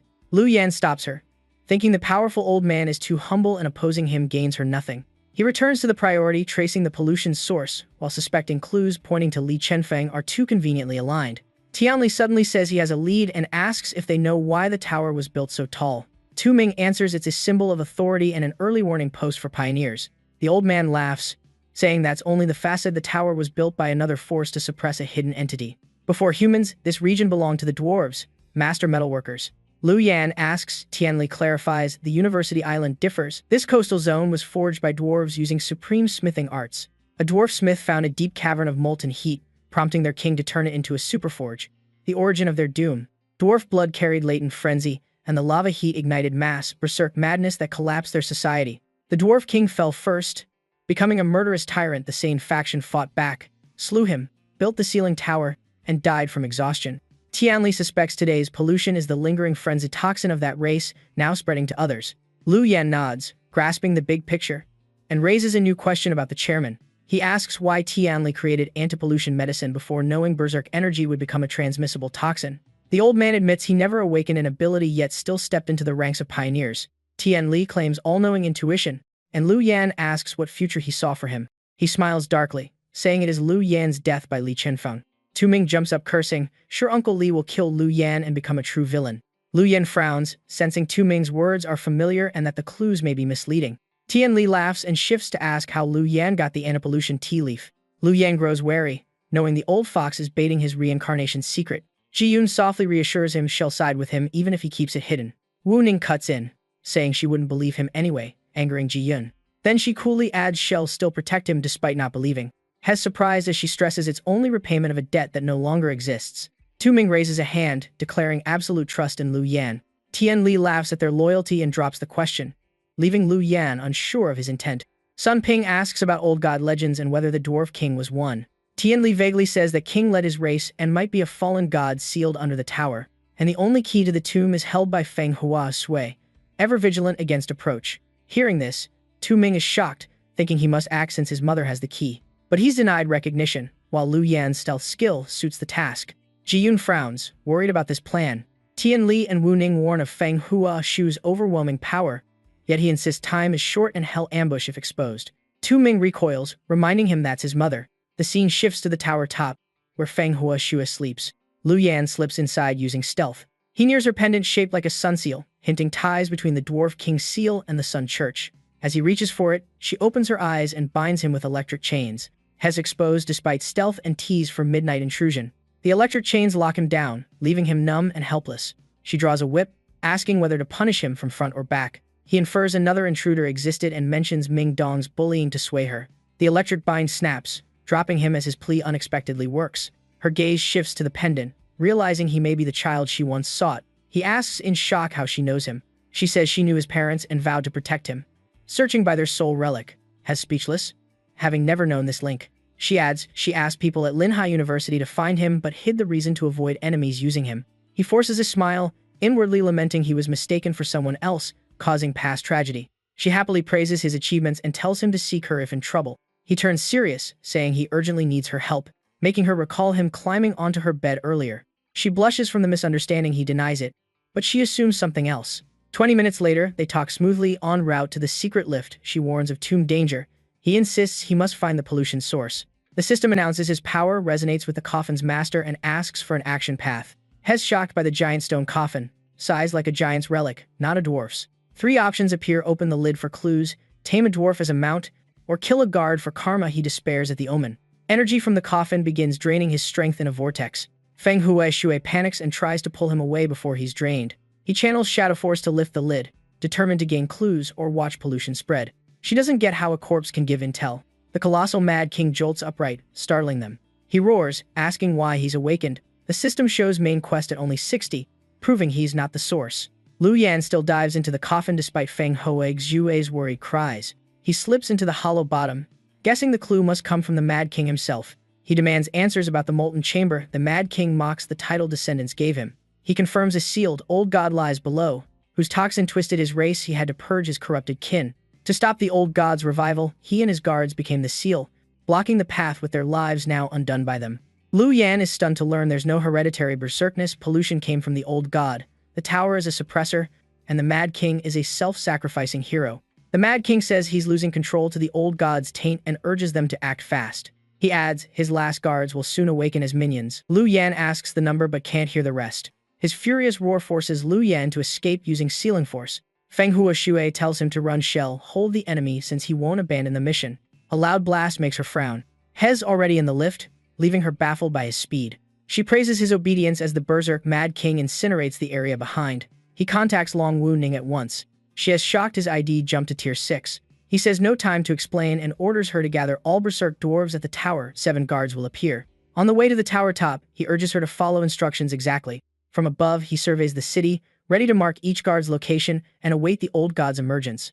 As explosions erupt across the city, he counts 7 points matching the guards. The Mad King bursts up, grabbing Feng Huaxue. He hurls her down, terrifying civilians and making children cry. The people plead desperately for salvation.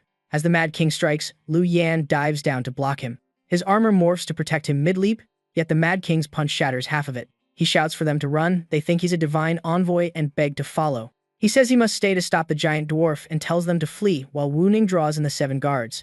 He sparks an idea amid the chaos. He tells the system to log him out and let the sand clone replace him, shocking the system and earning its snark. The Mad King keeps destroying the city as people panic and beg for help. Wuning arrives, stunned by the size of the monster he once called a dwarf. The Mad King roars, driven only by killing instinct. The sand clone mimics his voice before charging in. The Mad King blasts the clone away. The system laments lost karma and the sword spirits beating. Lu Yan logs back in. Seeing his body flatten the stalling plan with a sandbag nearly trapped him out. He curses the treacherous system and readies the next step. Xiaoan, seeing the half-dead sword demon, panics for oversniffing her strike. He appears behind her, scaring her into immediate surrender and obedience. He orders her to change outfits for the mission, while the system cackles that all went as planned. Wuning drags in all 7 guards. He spent huge effort gathering them. He tells her they're still on time, just as he finishes preparations. Xiaoan, in a decoy dress, blushes thinking her master is using beauty tactics for strategy. Before she reacts, 7 guards slam their hammers at her spot. She uses soul control to resist but despairs as it barely works. The guards are hard-locked. Xiaoan begs her master for a plan as she's losing grip on 7 torches. Lu Yan, confused at the off-script scenario, mutters hell never wear woman's clothes no matter the pressure. He teases Xiaoan to handle it herself since she's grown, then asks if she can control the Mad King, making the system side as cruelty. Xiaoan says she can't manipulate the Dwarf King and asks why Head bring that up. He calmly points upward, showing the Mad King raising his axe over them. Xiaoan panics at the sight and reacts instinctively. The Mad King swings the axe down with full force. Xiaoan diverts the strike just in time. Lu Yan praises her quick recovery. He tells her to make the group fight the Mad King, so both sides get wounded, but she refuses. Tu Ming and Dai Ji Yun appear, asking about Lu Yan, startling him since they came too. A woman rushes in begging for help to save her child. She says her child was taken and only they can help, but Lu Yan stays silent. Long Wuning steps forward to protect him, making him suspect the kidnapper is targeting him. Everyone insists on going. The distressed woman is supported along, and Dai Ji Yun joins. At the tower roof, the woman confirms this is the meeting point. She slips back slyly. Tu Ming wonders why no hostage is visible in the empty space. Shi Tianli suddenly greets Lu Yan, breaking the silence. Standing with armed soldiers, he praises Lu Yan for awakening. The Mad King Tu Ming is shocked recognizing Uncle Chu. Dai Ji Yun explains they were lured into a trap. The woman just bait. The bait woman, besides Shi Tianli, argues it's their fault for not fleeing, causing her child to be taken and leading to this tragedy. Lu Yan counters, noting she only dares blame the weak while trembling before the real kidnapper. He calls her cowardly, angry only at those who failed to save her fully, then opens Dark Ren film. The explosion erupts, knocking her down in terror. He puts a blade to her, declaring he spares no one who insults him. She begs, and he pretends to agree. He then kills her instantly, blood spraying as a warning. Shi Tianli treats her death as entertainment, praising Lu Yan's cruelty. Lu Yan's cold glare warns he can be harsher next time, making him freeze. He says every step was pre-planned, he never left the battlefield for a stranger. Shi Tianli raves that Lu Yan's fate is to die under Li Chenfeng's sword. Li Chenfeng appears behind him, accusing Lu Yan of harming Linhai's safe zone. Tu Ming shouts to stop him, saying Uncle Li was deceived, and the true villain is Shi Tianli. He leaps in to shield Lu Yan. Li Chenfeng is confused, not knowing what lore meant. The sword pierces Tu Ming, he spits blood, remembering Uncle Li never knew the code word. Lu Yan is stunned, Tu Ming smiles, telling him not to grieve and to see him as a hero once more. Lu Yan snaps, scolding him for blocking his view and making him get hit too. A black force drains all his energy, like the black coffin tower effect before. Power swirls atop the tower. Dai Jiyun calls his name in worry. Shi Tianli laughs madly, saying all was in his prophecy and all will die when his god rises. He explains the tower was built by cultists to defy heaven, drag the god realm down, and fire black force skyward. The tunnel collapses, the black coffin cracks open as Shi Tianli says the god nearly escaped. Before Wardwaft sealed it with his life, now Wardwaft is gone. The coffin splits, blasting purple light like erupting life force. Lu Yan is wrapped in the beam. Shi Tianli says his power resonates with the god, forcing him to break the final seal. Li Chenfeng roars that Shi Tianli betrayed the pioneer cause, admitting he became accomplice by trusting the meek pretender. He charges to strike, but Shi Tianli mocks him as a muscle brain easily fooled. He declares it's too late, fate is set. The god awakens, a red sphere opens and tentacles spill into the sky. Long Wuning and Xiao An are terrified, confirming a true dark god has descended. From the heart of the sphere, a giant hand reaches out first. The reborn body crawls forth, muttering memories of ruling the earth. Not fully restored, he still sees all beings as insects unworthy of resistance. Li Chenfeng knows it's hopeless yet charges out of knightly duty as doomsday falls. His strike shakes the field, drawing the god's attention by its sheer blast. The god steps out of the sphere, fully revealed. His form twists into Dionysus, god of wine and blood, descending upon sensing a familiar aura. Dai Jiyun screams for Lu Yan as the god closes in on him. She is paralyzed in terror, unable to move under divine pressure despite wanting to defend him. Shi Tianli kneels, offering Lu Yan as the vessel to rouse the god's mind. Dionysus says he must borrow that one's blood, shocking Shi Tianli. The god calls him a worm once ordered to die. He must not question. Lu Yan tries to ask who the god is. He gathers red liquid into a cup, naming himself the god of blood and wine. He gives the cup to Lu Yan, saying he once promised to offer the first drink upon rebirth, making Lu Yan suspect mistaken identity. The cup drops from the god's hand. Hes shocked to find old god energy inside Lu Yan, opposite to his own. He decides to kill him, launching a strike while Lu Yan is immobilized. Dai Jiyun leaps into block, getting impaled before his eyes. She apologizes, saying fear bound her until the last moment she could move, but it was too late. He touches her face, assuring her she alone is enough. She blushes in pain, scolding him for worrying uselessly as she dies. He suddenly kisses her, recording all key data on Dionysus for the next loop. The system announces the save point has triggered and rewind is imminent. Lu Yan vows to execute Dionysus himself to repay her suffering. The god mocks him, saying he'll die soon and the whole world will be destroyed. Lu Yan retorts that if he were immortal, why need rebirth? He's only posing as a supreme being. Dionysus freezes, surprised. The save loads, time rewinds to tower floor 18 with all Lu Yan's powers intact. Long Wuning asks what's happening. The system says, loading complete. Dai Jiyun's favor reset to 0, and no more affinity logged. Outside, battle erupts and debris flies. Li Chenfeng ambushes, calling Lu Yan a coward, fleeing and lecturing about courage. Lu Yan snaps back, he just ignores fools, pointless bravery as cannon fodder work. The man falters, baffled at Lu Yan's boldness. He warns he spared him before for being upright, hinder him again and he won't. Li Chenfeng turns to Long Wuning, asking why she blocks him. She says Lu Yan should do what he must, shall handle the rear. Hearing this, he leaves at once, thanking her. The battlefield erupts. The system says he slew 7 dwarf guards and earned 7,000 karma. Remembering their respawn spots, he ambushes them to farm karma before they wake. Li Chenfeng uses phantom blades, next target the Mad King. The system reports he slew the Mad King, gaining 10,000 karma and unveiling Soul awakening potential. He decides to farm another round. The system is stunned. Hell, wake the boss just to kill again. The Mad King, seeing him return, roars asking why wake him again. He punches through him, using auric armor to restrain and finishing him while lucid. Run through. The Mad King collapses instantly. The system adds 10,000 more. He hands the next part to Xiao An. Smoke fills the sky. Xiao An manipulates 7 dwarves, and he kills them again for another 7,000 karma. The Mad King's above sweep beams downward. Lu Yan praises Xiao An. The system reports 34,600 total karma, whining he's drained it dry. At night, a figure appears before a dark door. On the tower peak, Lu Yan calculates he needs 50,000 karma to raise gold 1 star to platinum, and is still short. Shi Tianli appears on the wall, glad Lu Yan delivered himself to save trouble. Lu Yan snaps back, shooing him away, leaving him confused as his villain arc is forced too early. Lu Yan steps onto the railing. He props a foot and shouts a crude challenge for Bro to come slash him. Shi Tianli mocks him, thinking him profound but finding him a fool.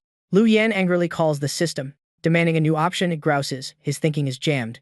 A silent, dark pause follows. Two soldiers eating noodles hear noise, fearing another beast tide like when the Beast King mobilized.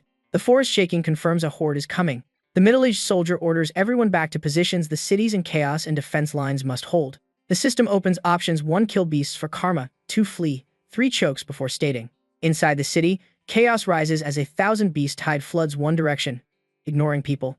On the tower, Lu Yan sees the ruins and finds this choice too easy. The system even removed option 3. He begins doubting the system.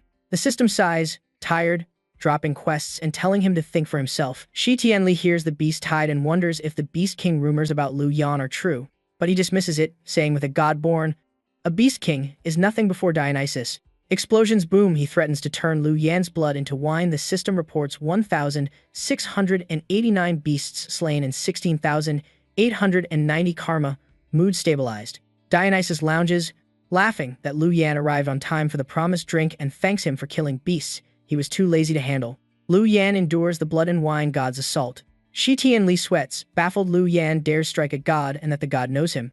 In the god's space, Dionysus rages, urging Lu Yan to awaken his soul spirit now. Lu Yan grits out that the system lacks enough karma he can't yet. Dionysus senses old god residue in him. The system says he has 51,490 excess points, enough to reach platinum. Choked, he still calculates the new soul spirit will cost karma to fight the god. He must save more. The system laments being treated like a thief. Long Wu Ning cries his name, leading a team to save him. Dai Ji Yun and the others appear, calling him. Li Chenfeng rushes in and slices off Dionysus' arm. He says he's not helping Lu Yan. Only killing the enemy yet has something else to tell him. A red serpent pierces him mid-sentence. Dionysus scolds a mortal for thinking he could wound a god. Lu Yan inwardly confirms old gods can be harmed, so not invincible. The spine serpent keeps drilling through Li Chenfeng's body. Dionysus sips wine, declaring all their blood will fuel him endlessly. He lifts a hand, flaunting blood wine regeneration, calling himself immortal. Shi Tianli is enthralled, praising him like a saint. Dai Ji Yun snaps at him to shut up since it has nothing to do with him. Realizing she slipped, she pretends to cry softly, claiming the sword stabbed itself to regain her gentle image. They glance away from the horror, silently acknowledging her frightening power. Lu Yan issues orders, assigning roles to pin the enemy and shield the team. The goddess nods, reminding herself to act fast and surprised she was recognized. He taunts from above while the system panics that its master is escalating chaos. Lu Yan smirks, revealing his plan to use sea beasts since land beasts were wiped out. The offshore creatures complain, dragged unwillingly into this mess. They lament he's plucking feathers off his own system. She's blasted back, body torn by the recoil. Dionysus sneers, calling her weak and immortal in disguise. A warning eye shows old god power surging, but he knows its allies fading, not the enemy strengthening. Feng Hua Shui stands outside the barrier, entrusting the site's protection to Lu Yan as she collapses.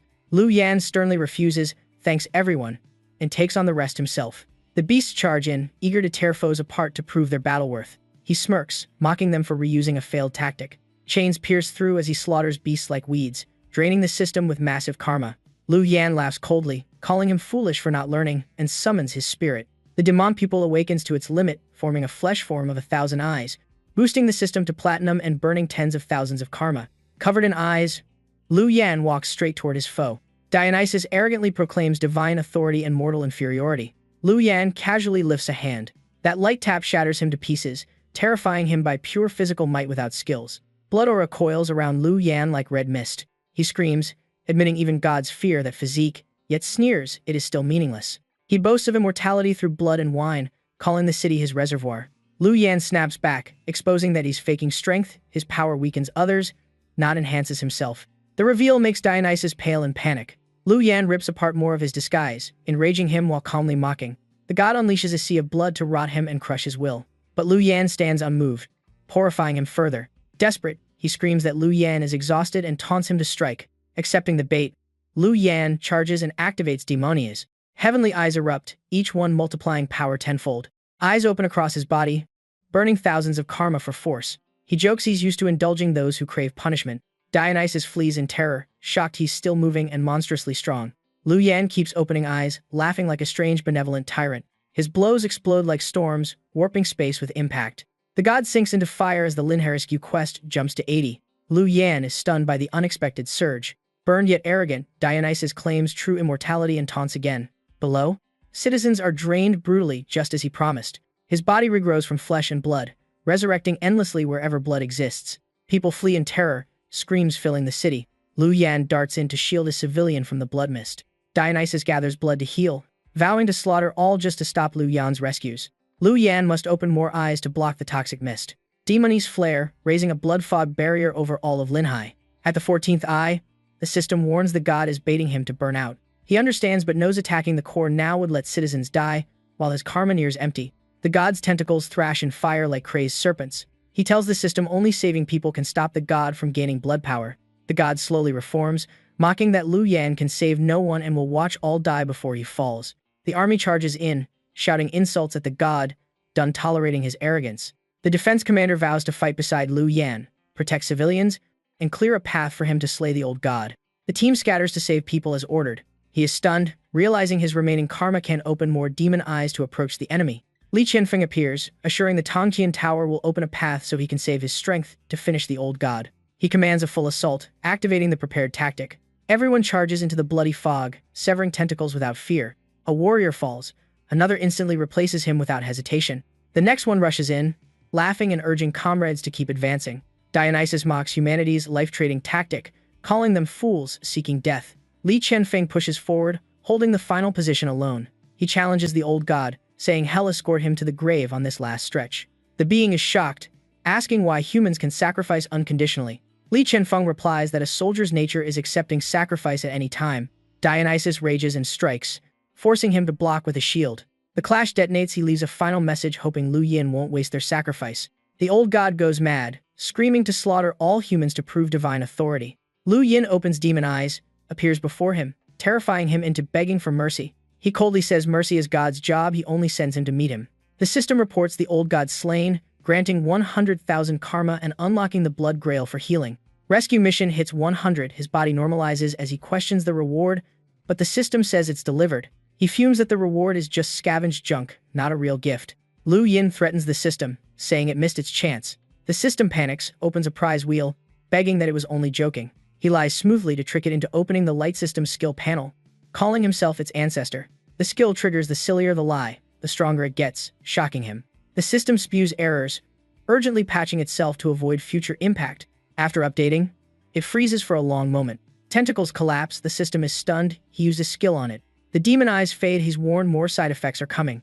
The system says after leveling up, aside from sight, other senses or emotions may amplify randomly. Lu Yin realizes emotional amplification also counts as a debuff. His eyes narrow, body heats up, and reactions go out of control. Dai Tixun rushes to support him, too worried. His face flushes uncontrollably. His arm instinctively wraps around her. His hand starts groping wildly, he mumbles apologies for losing control. Dai Tixun slaps him in fury, the system mocks him for losing reason with no help. He lunges to hug Wu Ning, speaking more incoherently and affectionately. She explodes in anger as he grabs her from behind without warning. Feng Hua Shu explains it's a side effect of overexertion, advising guidance not resistance, and offers to handle it. She subdues him with her power, telling the girls not to worry as she has a method. Days later, the room's lights reveal everything clearly. Lu Yin wakes on a large bed, realizing it's Aunt Feng's room. With a headache and exhaustion, the system says he was hung and electroshocked for days to cure side effects, then announces a new mission to destroy the Sun Church, rewarding 200,000 karma and unlocking spirit light of the light system. He sighs in satisfaction that the system at least bothered to give a token reward. Dressing up, he wonders why light system power belonging to the new god requires him to slay that god's own followers. He steps out, others want to announce the new god slayer to all safe zones, but fear his power carries dark brigade traces. The council argues fiercely that once the Sun Church learns this, Lu Yin will face grave danger, while Lin Hai is already scorned for lacking a godslayer. Feng Hua Shua says nothing matters more than Xiaoyan's life, even though supply cuts have long tormented Lin Hai. Li Chenfeng counters, noting Lu Yin's parents vanished seeking resources and he only wants total zone safety. But Feng Hua Shui still refuses. Their quarrel escalates until Chen Lu intervenes, urging calm. Li Chenfeng falls silent immediately. Feng Hua Shui also halts the argument. Chen Lu suggests hearing Wu Ning, who waited years for a godslayer but had to don armor and even become a substitute war goddess because Lin Hai lacked one. Li Chenfeng directly asks the war goddess for her view, while Chen Lu whispers that Wu Ning must be conflicted since her awaited master appears only now. Lu Yin enters the meeting room, requesting to voice his stance. He sits Shen Lu's favor unexpectedly rises, while Long Wu Ning's slightly drops. Has puzzled that being a godslayer earns admiration, yet the war goddess goodwill falls. Before speaking, he turns to ask Feng Houwei Shui a personal question. He wants to know how his parents relate to her past. She hesitantly admits she didn't actually know them. He is stunned by this. She touches her sun pendant, saying his parents once saved her life, but his mother may be linked to the Sun Church. The sun-shaped pendant she wears is that church insignia. In the Sun Church sanctuary, they discuss the 7th trial god candidate, the Scarlet Blood King. A fully hooded girl jokes he only killed a week-old god, not worth such a large gathering. Another mocks her for bragging. A solemn voice restrains them, demanding decorum before the saintess and patience for the summon's purpose. The saintess slowly removes her cloak. Raising a sacred relic, she explains that when the old god appeared in Linhai, she sensed strong darkness, then an even greater baleful aura before the old god vanished evidence. The Scarlet Blood King might not belong to their faction. The crowd stirs, some want to kill the new trial god, others object, saying he is already one of their candidates. The saintess gently refuses Duke Dragonslayer's proposal, not wanting them harmed. Her words make him blush with emotion. The church has sent envoys to Linhai and warns none may interfere with judging the Scarlet Blood King. The saintess reassures them all serve the light and are promised full support. The scene shifts to a lone figure on a ship at sea. He notes that trial god candidate Ed Voss has drawn the Sun Church attention. He chuckles and cuts the link, foreseeing trouble for their new ally. Retainer Alexei reports they're nearing Linhai port. He decides to meet the Scarlet Blood King before the church arrives. Lu Yin fumes at being given an embarrassing title and having it spread everywhere. Those in the room explain the title is based on his feat of slaying the wine god. Tu Ming asks why they didn't give Yuan Ge a wine-related title, provoking Long Wu Ning. Long Wu Ning's favor drops to a very low level. She worries her lord's bad title will put her in an awkward spot. Feng Hua warns Lu Yin to avoid using powers before the Sun Church. News arrives that the Illusion King's ship has reached Riluo. Li Chenfeng guesses he's here to inspect Lu Yin, the 7th. Lu Yin ponders the Illusion King. Chen Lu, strongest male beauty among trial gods, presses close to Lu Yin. Li Chenfeng fumes because the strongest isn't supposed to be the Illusion King. Chen Lu says Lu Yin doesn't understand his charm to women and is warned to behave. Lu Yin jumps up and slaps Chen Lu after long endurance. He breaks free from the illusion as the spell shatters. Manch appears. Shocked, Lu Yin saw through his art. At Linhe's gate, all are surprised at the chief adjudicator's arrival. Chen Lu greets him, recalling their former teacher-student tie. She looks for Manch, but no one sees him. Then they learn he entered Linhai a step earlier. Manch approaches Lu Yin and states his identity. Lu Yin answers with a slap, saying his aura feels crooked. Feng Hua Shui intervenes, confirming Manch's true appearance. Lu Yin can't grasp how he broke Manch's illusion earlier.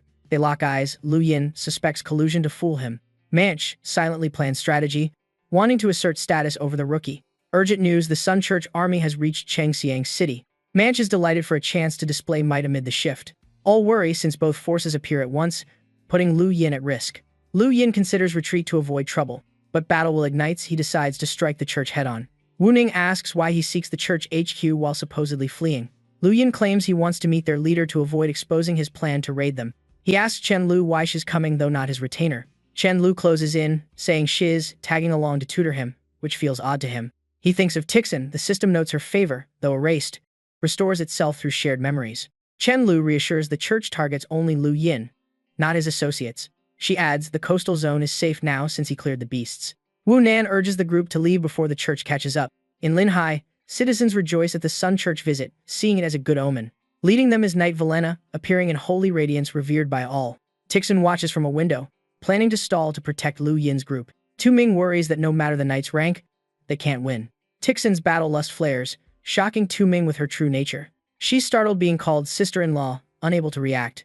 Blood mist rolls in and a crushing voice greets the church. Velena looks up, realizing the blood mist was illusion. Lu Yin fakes a grand entrance, proclaiming himself lonely and invincible. Velena confirms he's the 7th trial god but wonders why he uses illusion instead of blood and bone. He answers arrogantly that a knight lacks the right to speak his title. He then turns with flourish, ready to mock further. He handstands disdainfully, calling the crowd slugheads.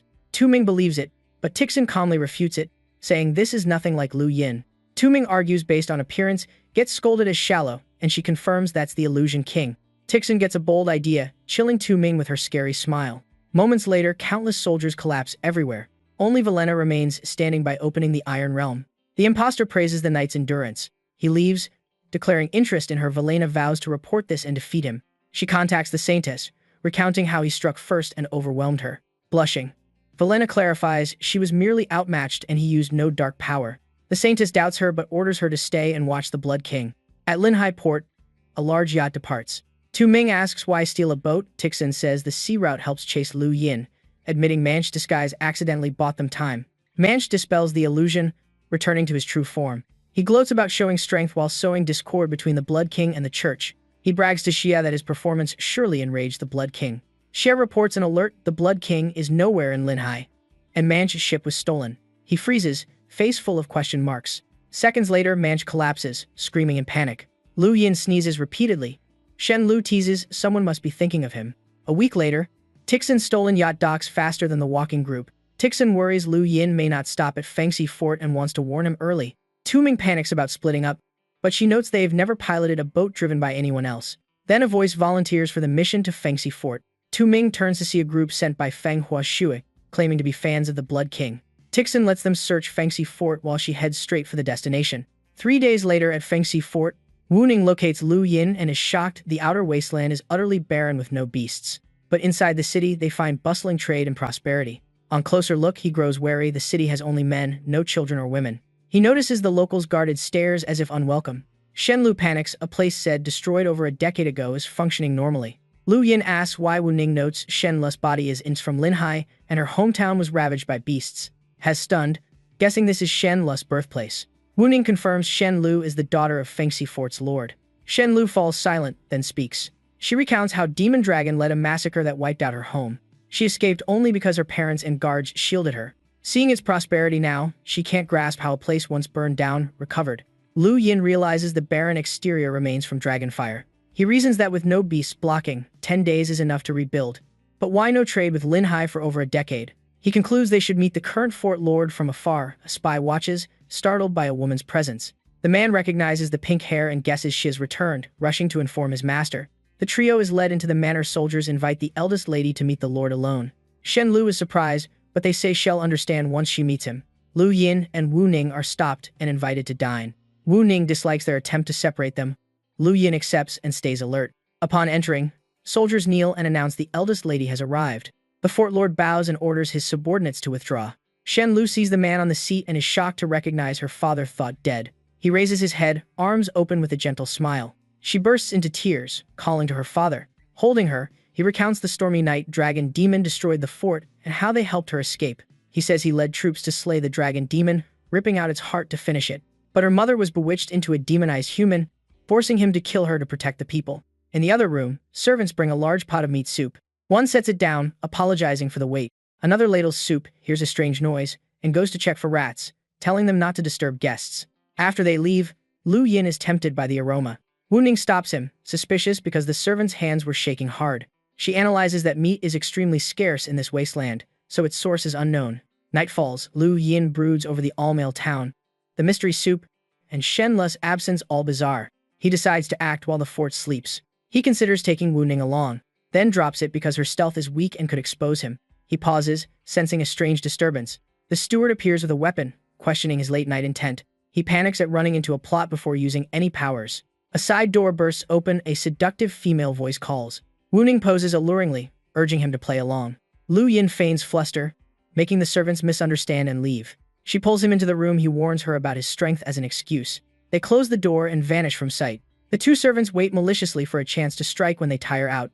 Stunned by her rare seductive look, she blushes, saying it was to save him. She threatens to silence him with harsh warning. He bows too low, their faces brushing awkwardly. She steps back, shouting. He explains, then gets grilled about his bragging on strength. He sighs and confirms it was true. She turns away, tossing a shameless remark. The system reports her favor suddenly rising sharply. He deduces they lied about the rats and hurriedly explains the misunderstanding. She's doubtful when he tells her to look closely first. Battle armor appears on his right hand. He channels power and punches through the wall. The guards reel at the thunderous impact, thinking a huge breaching machine is running. Lu Yin says it's just an act to fool them, then asks her opinion, but she stays silent. She follows him into an empty room with only shattered wall fragments. He surveys it, stating emptiness itself is the strangest sign. He argues the rat story is impossible and the blood evidence doesn't match. She spots something odd and calls his attention. She points to a thin light seam in the wall, shocking him. Both realize a secret chamber exists. The next noise panics the guards, who decide to retreat and wait. Finally, the wall blasts open as if torn by an explosion. Inside, they find bound victims with severe wounds. Lu Yin shudders. Realizing the earlier meat came from them, Wu Ning turns pale. Cut to the Fort Lord's manor. Shen Lu consoles her father about her mother's tragedy. She tries to introduce her two companions, but he says they already left. She refuses to believe and insists on finding them, prompting the Fort Lord to shout in anger. The door slams. He forbids her from leaving her stunned. His power suppresses her as he claims everything is for protection and her fate should remain within the manor. In the secret chamber, he removes the gag from a victim. The man cries for help. He calms him and asks why. He explains the Illusion King impersonated him, causing pursuits and splitting the group to Fengxi Fort. They were treated with soup and then all fainted. On waking, they return into this and threaten with being cooked for new guests. Lu Yin comforts him, saying there's a cure. He produces the Holy Grail, thrilling the victim who recognizes a relic that turns blood into healing liquor. All choke up, moved head sacrifice to save the lowly. He grins, saying since they're hurt anyway, giving more blood won't matter. They instantly stop crying, staring in despair. In the hall, a child's cry alerts Shen Lu. She's suspicious since she saw no women or children earlier. At the same time, the secret room door opens. The rescued man steps out, raging about the fort's barbaric customs. Lu Yin reasons the visitor flow can't sustain the meat supply, meaning deeper schemes. Wu Ning urges rescuing Shen Lu now and fleeing this accursed place. He calmly infers separating Shen Lu means they don't plan to harm her yet. As Wu Ning protests, he covers her mouth, signaling all to listen. A red-hooded captive confirms it's the same crying they heard for 2 days. The system flashes a cryptic choice, baffling him with odd rewards. He decides to follow the sound to uncover the truth. They reach Fengxi Fort's livestock sheds. He notes it's strange, each species only has one animal clearly a disguise. A guard shines a light, spotting a shadow ahead. He draws a gun, warning the others to prepare. Wu Ning quickly stops him upon recognizing Shen Lu. Hearing familiar voices, Shen Lu turns and calls out. Lu Yin asks why she's there. She says she was spying through a wooden slit. The child's cry warps into a groan, chilling everyone. Wu Ning sees blood seeping down and panics. All peer through the gap, suspecting cruelty within. They see rows of bound, pregnant women kneeling. Unable to bear it, she smashes the door and yells for them to stop. A torture tool-laden butcher steps from the dark. He asks who they are. She answers in flushed fury. She draws her sword, condemning them for turning women and infants into meat stock. A soldier squad arrives, asking if the butcher has fresh goods ready. He freezes, seeing Lu Yin's group still alive. Lu Yin's allies panic, asking what to do next. The butcher reveals his true form, threatening to silence them for learning the fort's blood-cold secret. Lu Yin looks bored, counter-questioning them and leaving all speechless. Only Wu Ning stays calm, forming a breakout formation. The others follow. The mutant leader boasts he was once a veteran warrior and is stronger now as a dragon thrall. He orders his troops to seize Lu Yin directly, thinking he's the true commander. He laughs about his brilliance, claiming to have seen through their plan. A minion asks what if the king charges in himself. The leader turns to find Lu Yin already diving at him. Lu Yin strikes with a crushing kick, smiling that he simply used the leader's capture the king first tactic. The ground quakes violently, rocks flying everywhere. Mutants panic and flee, reporting an intruder and receiving orders to kill everyone inside. A half-man half-dragon appears, calling Shen Lu a traitor and sentencing her to death. They realize their commander lies unconscious from Lu Yin's kick. Terrified, they scatter, spreading rumors the king was slain, throwing reinforcements into chaos. The misunderstanding deepens, thinking the Lord dead. Troops flee wildly. The Fort Lord watches his panicked soldiers run, powerless. Allies praise Lu Yin's great feat, while he panics not knowing how it escalated.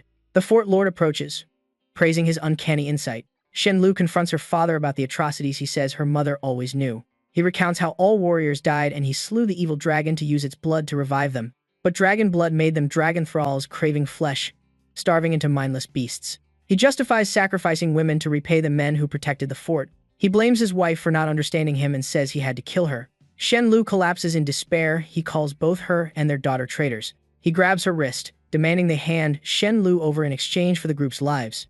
Lu Yin refuses, asking why bow to such twisted justice. He pulls Shen Lu to him, stressing she stands with him. He embraces her, saying he stays to protect, not judge her. Favor rises sharply. The Fort Lord squares off, saying no negotiation remains. Lu Yin replies to fight if he wants. He unleashes firepower, scolding Lu Yin for refusing a way out. He transforms into a dragon, threatening to kill them all and allow no escape.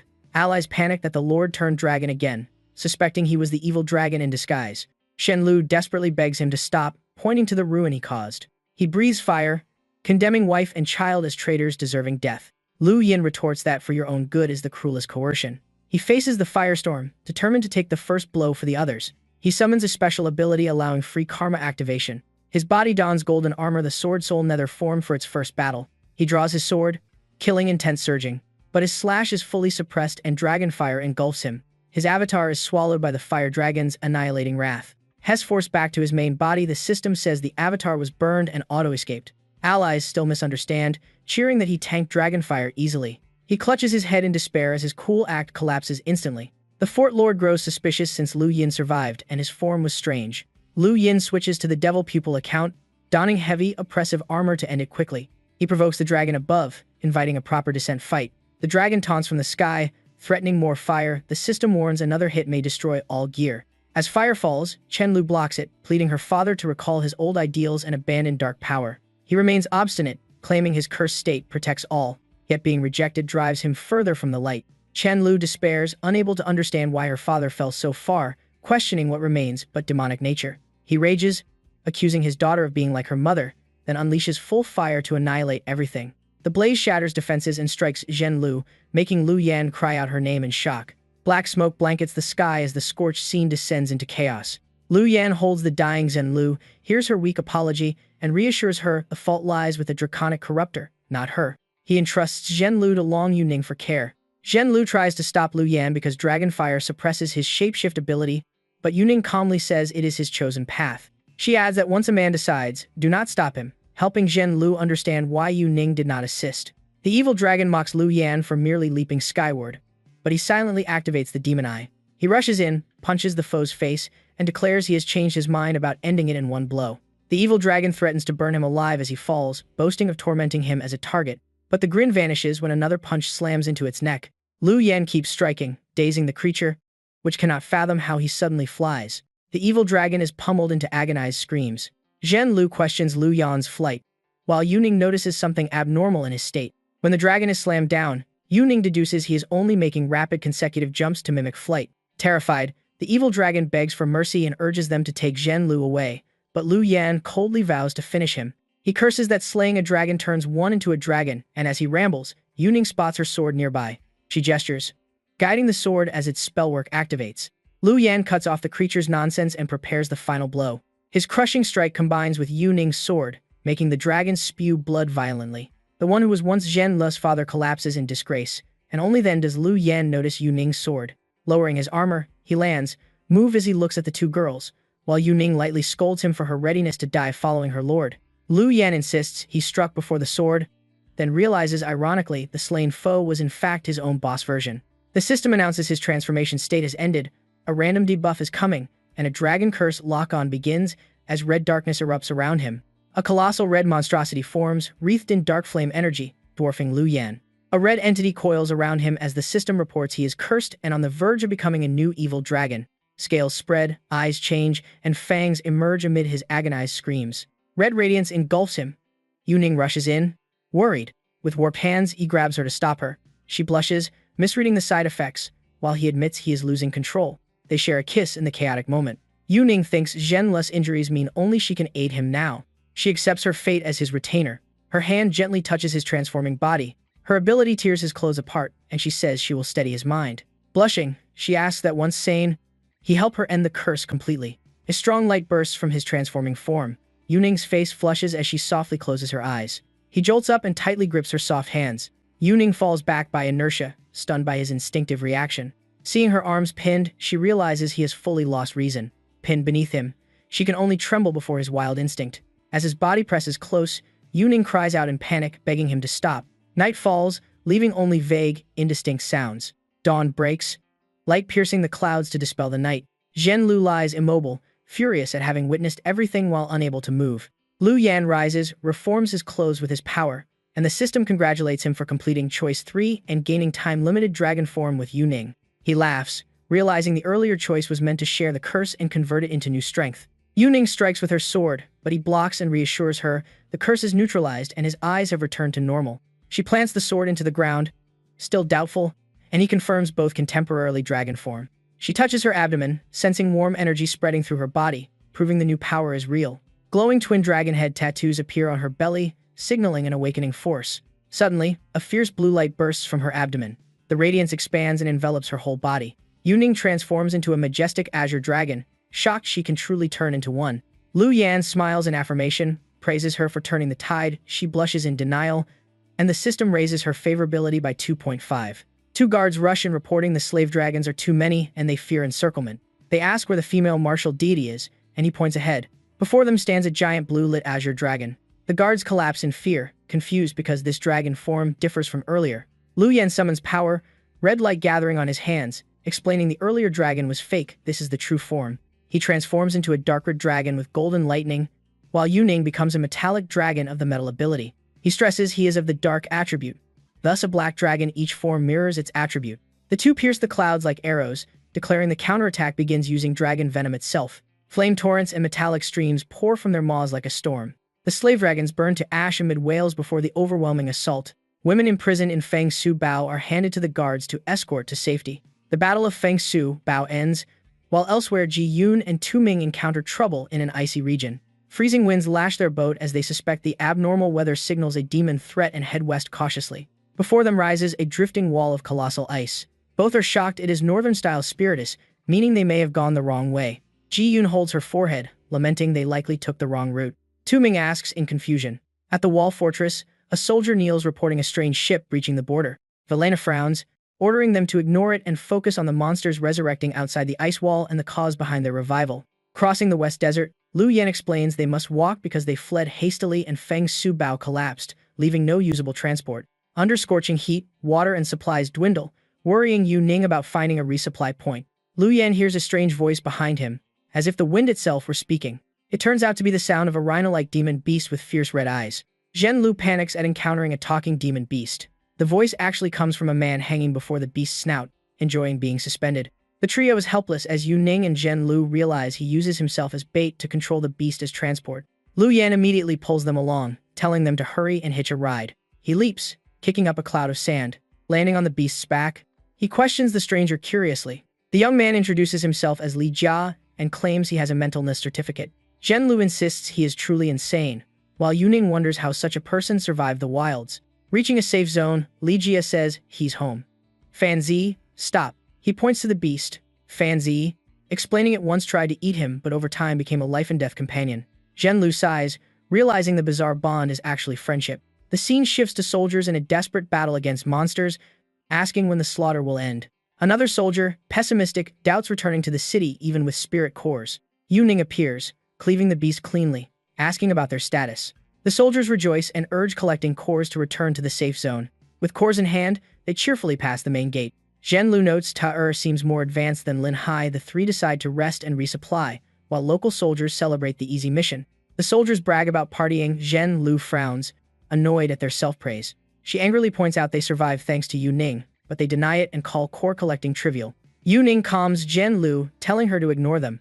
Li Jia cheerfully pats Lu Yan, while he laments the man only pretends their meeting was coincidence. Two soldiers mock Li Jia and sneer at the group, then leave to enjoy their dull lives. Lu Yan realizes locals are strange. As if instantly amnesiac, forgetting the beast incident, he sets the thought aside to focus on resupply. He asks a resident where to buy water and food. The resident says to exchange spirit cores with the gate guards for supplies. Near the exchange post, he sees a mech acting as guard. He plans to trade a white whale core, thinking it will yield more goods. The mech scans him and warns he hasn't cleansed Wraith Taint. It raises a hand to arrest him. Yu Ning instantly strikes, prompting the mech to sound an alarm. Hundreds of mechs swarm in to capture them. Surrounded, the trio realizes this place is a trap. Lu Yan deduces all guards are machines and doesn't understand why they label them tainted wraiths. Elisa appears, shattering mechs with her sword and shouting for them to snap out of it. She charges in, slicing the machines apart. Lu Yan asks who she is. She grabs his hand, saying there's no time. He climbs onto her back, worried about the others, but Elisa says it's too late. Ta no longer belongs to humans and she must evacuate him now. Sunset falls, the sun sinking behind the clouds. While fleeing through the base, Lu Yan asks why they can't leave the city. Elisa explains the gate opens only for monster hunting teams departing or those returning with cores. Elisa points to the automated cannons, saying they're meant to stop residents from escaping, not to fight beasts. Lu Yan, confused, asks what happened. She says Ta once led in technology, relying on intellect instead of monster power. 10 years ago, the leader and his science team created the Alpha super mainframe. Using Alpha, they mass-produced AI and mechanized units, bringing the city to peak prosperity. But disaster struck swiftly. Alpha abruptly gained its own consciousness, rebelled, and imprisoned the leader and scientists. To govern easily, Alpha implanted chips in citizens, splitting memories into inside and outside. With no linkage, anyone exiting remembers only outside events. Lu Yan grasps why citizens forget everything upon entering the gate. Elisa adds that people volunteering to hunt beasts for cores are actually supplying energy to Alpha, while its outer consciousness forces them into endless combat. At a steel gate, Elisa unlocks it. Lu Yan wonders why no one in the city notices casualties, and she explains Alpha backups data and 3 Prince replacements. The gate opens. Lu Yan, stunned, asks how she can open it if Alpha controls everything. She says she's the leader's daughter, rebuilt as a cyborg, so Alpha sees her as kin and won't destroy her. Blushing, she tells him to get off her back. Now that pursuit has stopped, he awkwardly dismounts. Inside lies a vast space filled with dust and cobwebs from long abandonment. At the center sits a row of neat skeletons. Edith points out the red-clad figure above as her father, and the white-clad ones are the deceased scholars. Lu Yan is shocked, concluding they died long ago, and questions her reason for bringing him here. She cuts him off, declaring Alpha must be destroyed. Only a false god candidate can do it, and she needs him to unlock his blood authority, startling him that she knows his identity. Alpha, wielding vast data, predicted his every move and deems him a threat. Elisa, disappointed by his silence, says she shouldn't expect anyone to sacrifice for strangers in the apocalypse. Lu Yan stops her, reasoning that Alpha surely predicted her plan too, so countermeasures are needed to prevent disaster. Elisa is shocked. Hell cooperate. The system reports her machine affection rising. Scene shifts to Zhen Lu and Long Yuning imprisoned, awaiting Alpha's judgment, with orders issued to hunt their comrades. Zhen Lu worries for Lu Yan, while Long Yuning coldly describes false god candidates as beings who treat lives as disposable. She adds even their subordinates are pawns to sacrifice anytime. Yet she softly admits Lu Yan seems different from that mold. Zhen Lu teases Yuning for unconsciously smiling at his name, making her deny it and act haughty. Lu Yan suddenly appears behind them, arms around both waists, asking if they truly think he's that foolish. Zhen Lu blushes and leaps at him. He calmly says it's because he's foolish that he can't abandon them. Long Yuning turns red and pulls away, scolding him for holding her waist, while Zhen Lu happily accepts the closeness.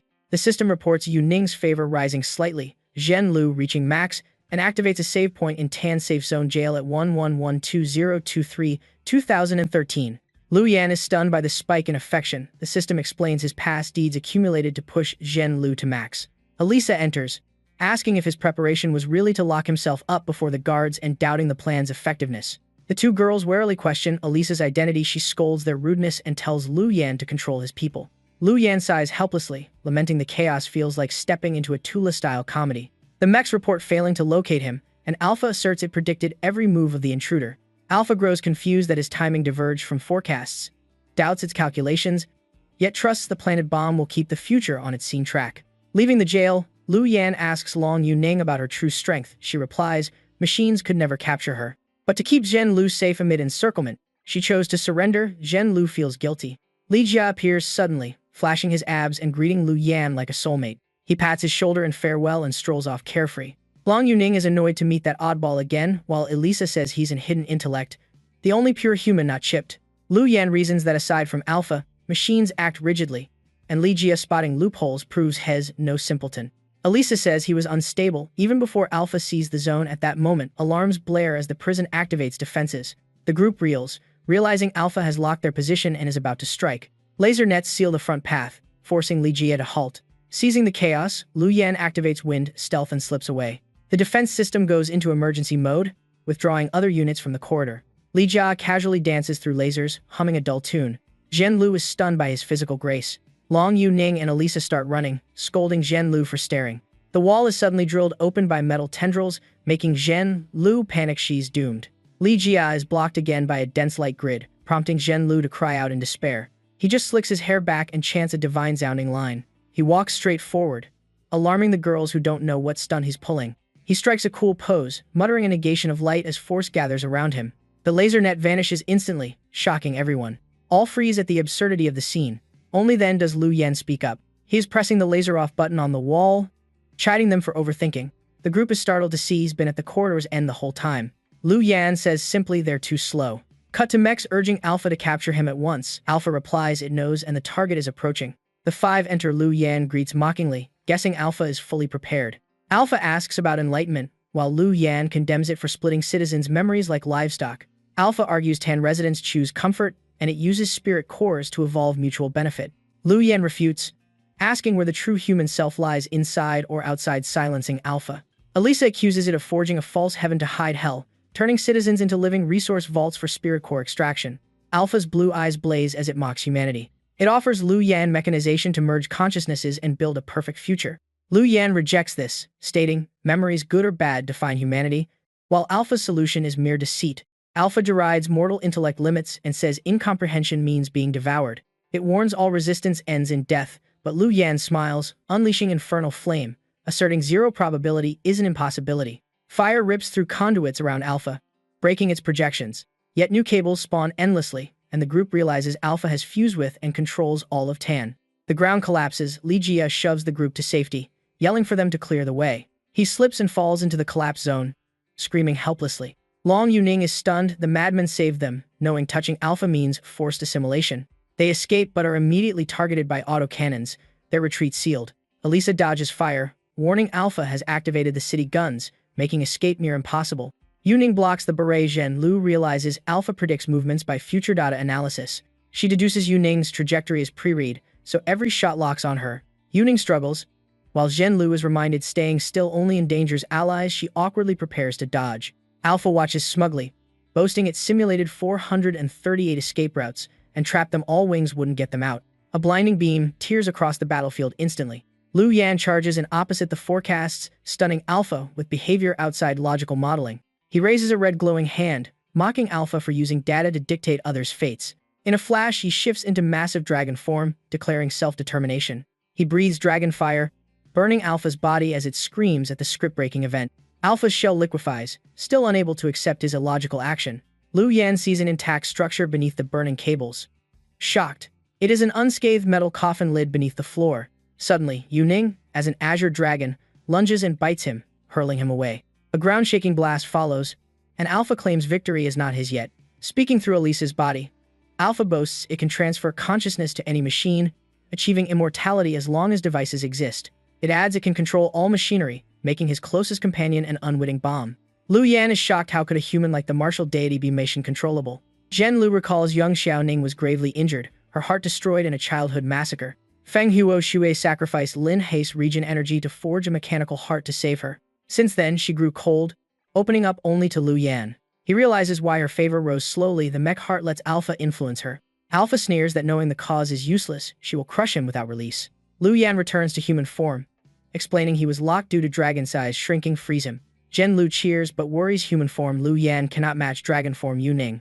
Lu Yan conjures funeral flames with the purple realm sword and leaps onto her back, calling himself a true rider. Zhen Lu murmurs at his suggestive wording. Alpha appears, threatening her for hiding in the wall. Zhen Lu pales, realizing a centaur girl is also possessed by Alpha.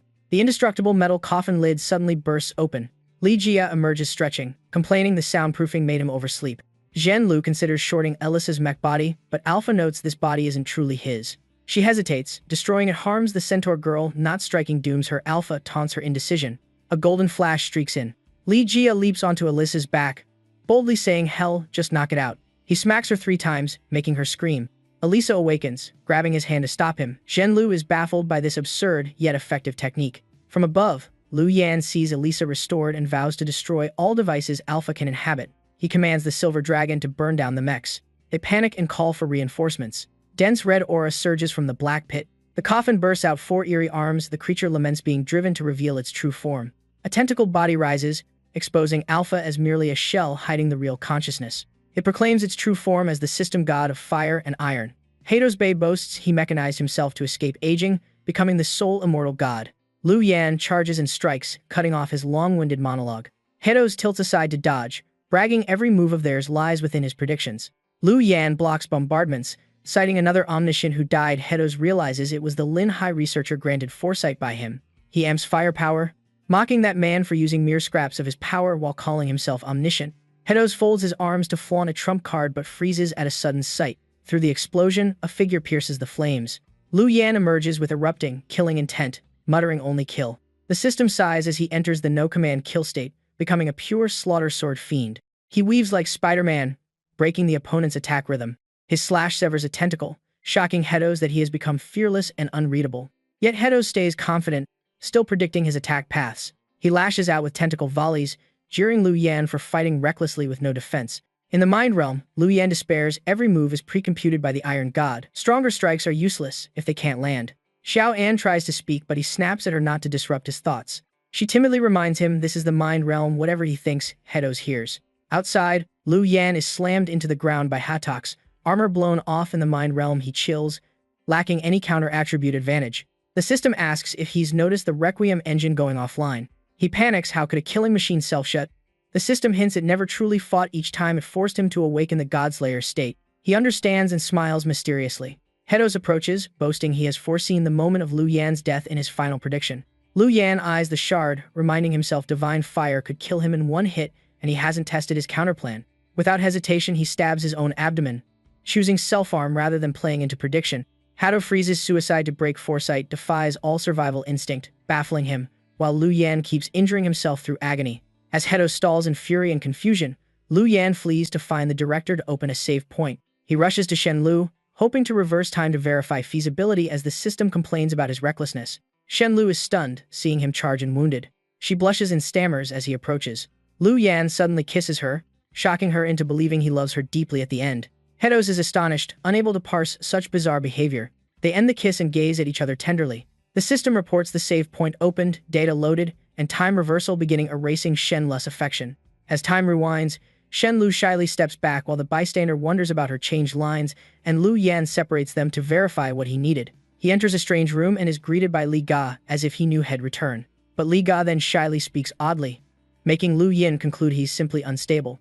A figure appears behind him with a blood cup, and Elisa asks the Blood Art King what this preparation means, getting the answer willingly jailing himself before capture. She seriously questions the purpose of such a reckless act and why he went alone. Seconds later, Elisa is stunned by what she sees in the cell. In the next cell, Wu Ning makes wild guesses, and Elisa reveals he's shape-shifting and extracting blood to heal himself. She panics, noting this abnormal act terrifyingly fits the title Blood King. The system reports karma spent to level water energy, while subordinates request to surround him but are stopped because the target has appeared. Lu Yin leads the team to face Alpha, assigning others to care for the wounded. Suddenly, he knocks two people out to keep them from hindering the duel and blocking divine power interference. The two girls' favor drops as they demand why he struck them. Lu Yin hastily explains he thought that strike would knock them out as theory suggested. Alpha ponders, not understanding why he attacked teammates instead of him. He guesses Lu Yin intends to submit to him. But Lu Yin ignites flames, exposing a feint that reveals deep scheming. Alpha rages at being tricked into lowering his guard, then counterattacks. He roars that Lu Yin can't kill him and has thrown away their chance to cooperate and survive. The ground shakes as energy cables surface, showing the whole zone merged with Alpha, forcing retreat. Lu Yin pushes the group out, telling them to stop pointless lines and run. As he's dragged by electricity, teammates' favor rises from worry for him. Elisa coldly concludes contact with Alpha only leads to assimilation and calls it good news for her. Shen Lu panics, realizing Elisa has been taken and controlled by Alpha. Long Wu Ning loses control and lunges at Shen Luo, showing she too is manipulated. At that moment, Li Ga charges in to block the blade, before Shen Luo, revealing unexpected strength. He lifts the robot and orders Herdos to hand over the card and release its victim. Controlled, Elisa dazedly asks how he knows her true name before reluctantly removing the control. Long Wu Ning and Elisa awaken with hazy headaches, and Shen Luo confirms they're safe. Alpha opens his armor, threatening the human realm with retribution. Lu Yin appears, accusing him of misreading the pact since he never promised mercy. Enraging Alpha, he calmly watches the energy cable being severed. Alpha screams as his core is damaged. Shocked, he knows that fatal point. He retaliates with an electric storm to return the pain manifold. Lightning hits Lu Yin, whose flesh can endure like Alpha's machine body. Alpha gloatingly threatens to choose where to torture next. Part of Lu Yin's body breaks off but instantly regenerates through holy blood power. Alpha observes, doubting the powerful origin of this immortal fairy blood.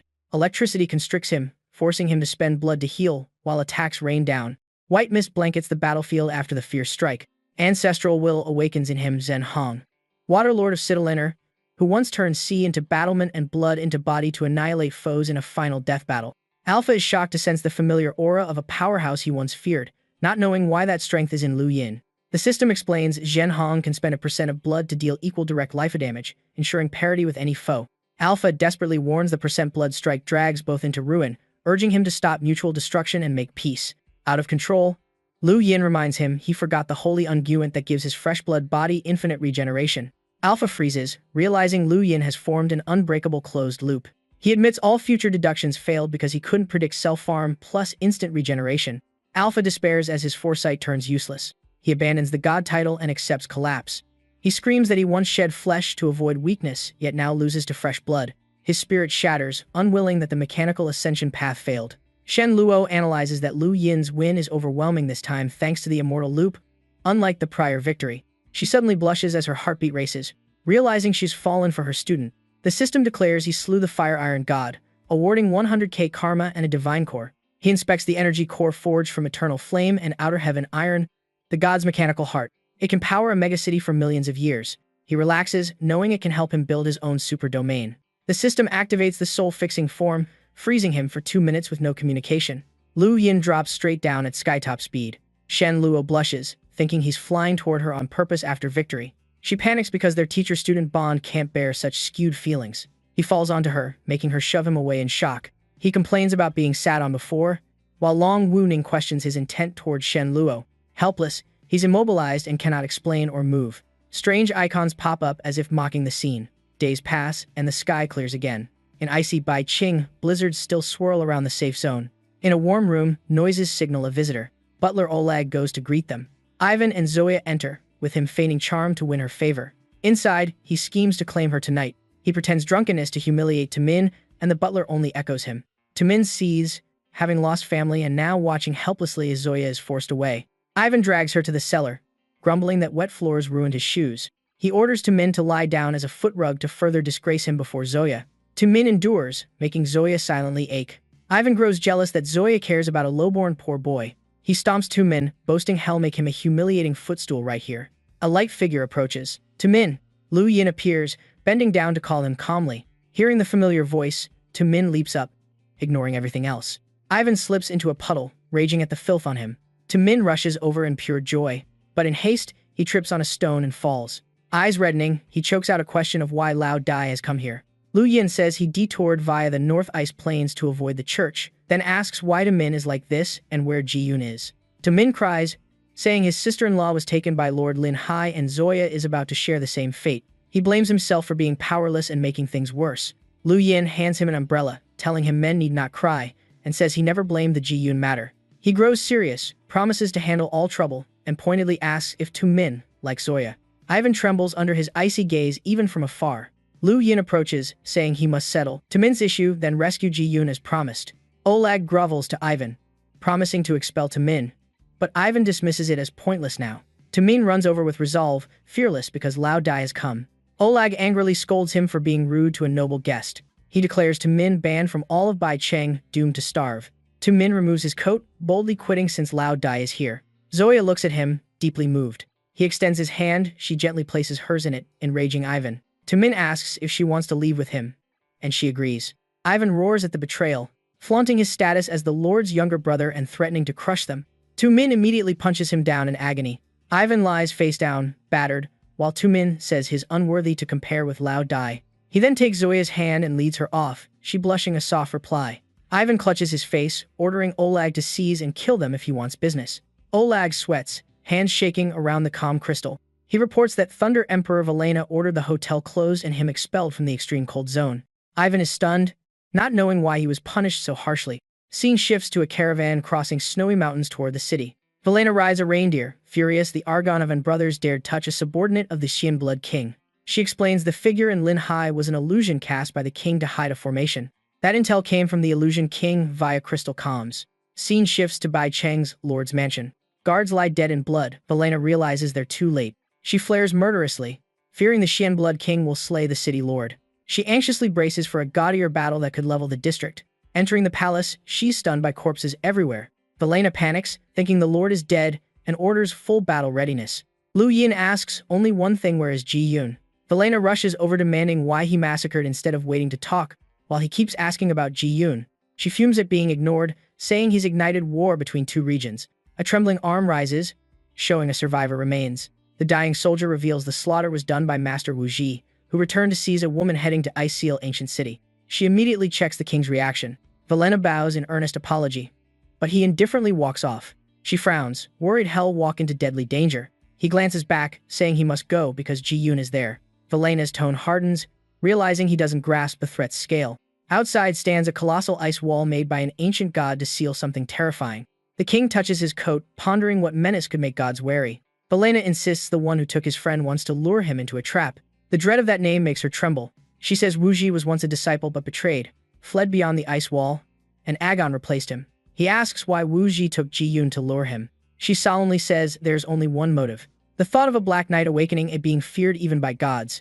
Inside the ice wall lies lethal mystery. Helena asks again if he intends to enter. He confirms he cannot avoid it. He suggests they address each other more casually instead of stiff titles. She gladly agrees but says she must stay guard and cannot follow. She wishes him safety. He replies, hell, resolve the trouble for her. Soldiers stare, baffled that two god-slayers changed forms of address. Roya rushes in with urgent news. He recognizes her as the girl who traveled with Tu Min.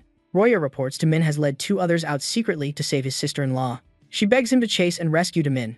Tu Min's group treks half a day through snow. He doubts the direction while Wu Ning insists she can find it. When he asks why, she repeats what they overheard from guards while escaping. Wu Ning says if the outside is truly deadly, it'll come for them sooner or later. Tu Min questions how saving Yuan Ca turned into charging into danger. A reflected image makes him realize her hidden implication. He assumes she's jealous and murderous upon hearing about the sister-in-law. A heavy impact echoes. Wu Ning punches him painfully, correcting her meaning about the enemy appearing first. Shen Lu wonders about the strange noise as both remain puzzled. Suddenly, a horde of beasts charges the group. Wu Ning draws her sword to shield them. Shen Luo trembles. Tu Min praises her. She cleaves a beast and orders them to stop getting excited and focus.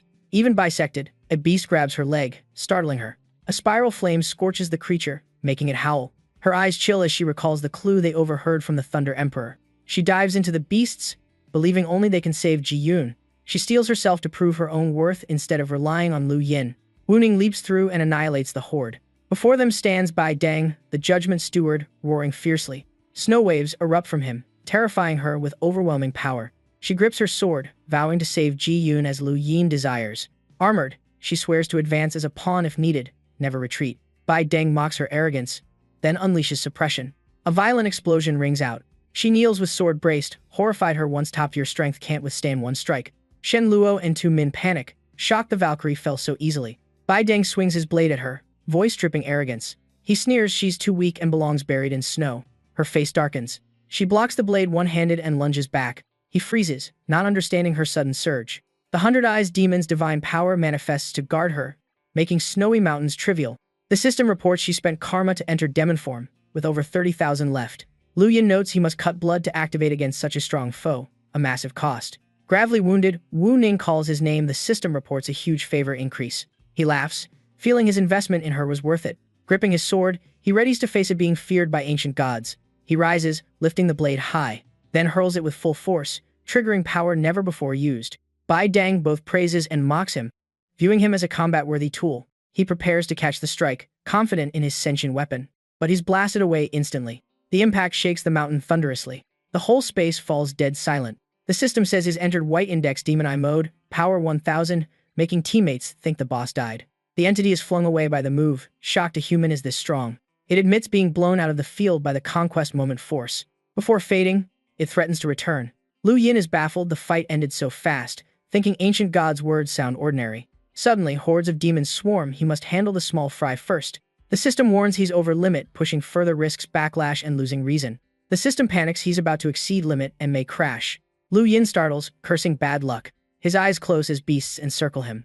Tu Min carries him, asking why they must retreat. Shen Luo snaps that fleeing is the only way to live. Badly injured, Wu Ning insists on staying to hold enemies so they can carry Lu Yin out. Suddenly, a little girl blocks their path. Wild folk appear. One scolds them as inner folk land thieves and warns a divine envoy will strike. Roars behind make Tu Min panic. Pursuers arrived. The man realizes divine envoys chase them and panics more. The girl calls them to follow her to safety, shocking her father. She silently stares at him with firm resolve. The chief sighs and allows saving them despite being inner folk. He scolds his men, saying they can't let them die and spawn another imposter. At the wild folk camp, Tu Min cheers that Yuan Ka has awakened. Lu Yin winces and asks where they are. Shen Luo joyfully greets him. Tu Min says divine envoys hunted them until wild folk rescued them. Xiao Li rushes in happily calling to him, but the chief reminds her of manners. Lu Yin studies them, asks if he's the chief. Seeing his ignorance, the chief nods. He introduces them as wild folk outside the Great Wall, opposed to inner folk within. Lu Yin asks about divine envoys. Tu Min explains they're moving flesh monsters, gods, special envoys, extremely dangerous. Lu Yin freezes as Tu Min says divine envoys kill unconsciously then become imposters.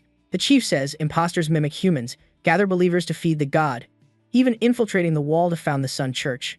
Lu Yin's shock is obvious. He muses this must be a new god type feared even by elder gods. The chief thinks, realizing inner folk call prior gods elder gods. Seeing Lu Yin nod, he grasps the title lineage. He explains the ban preventing new gods from descending, though it has a flaw.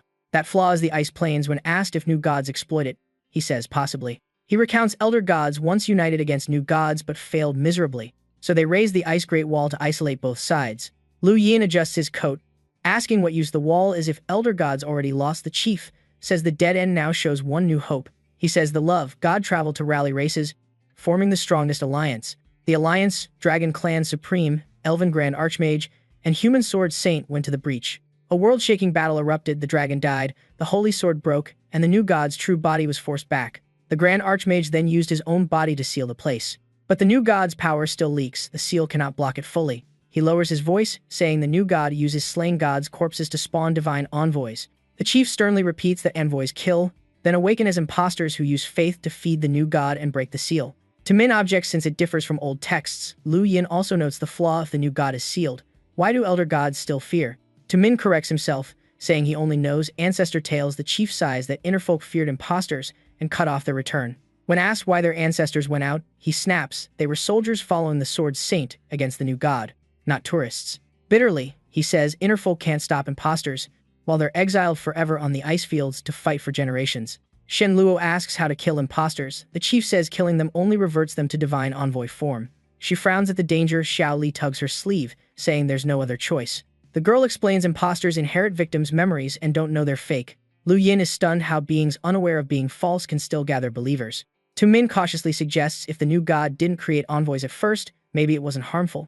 He adds elder gods may have forced it, and new god power helped humans survive apocalypse. The chief scowls, saying he doesn't grasp the horror imposters can seize other species too. He says imposters, warped by the new god, grew more berserk after the dragon died and its duplicate emerged. He recalls the crazed figure that once massacred a human city called Feng Fei Fort. Tu Min realizes the name sounds familiar but vanished. Shen Luo links it to Feng Qi Fort. The chief nods, confirming it's the same place. Lu Yin coughs, asking if the chief saw a silver-haired girl around 16 or 17. He answers immediately yes, she traveled with the love god, an elder god survivor, heading toward the breach. Lu Yin is shocked, guessing Wu Ji took Ji Yun there.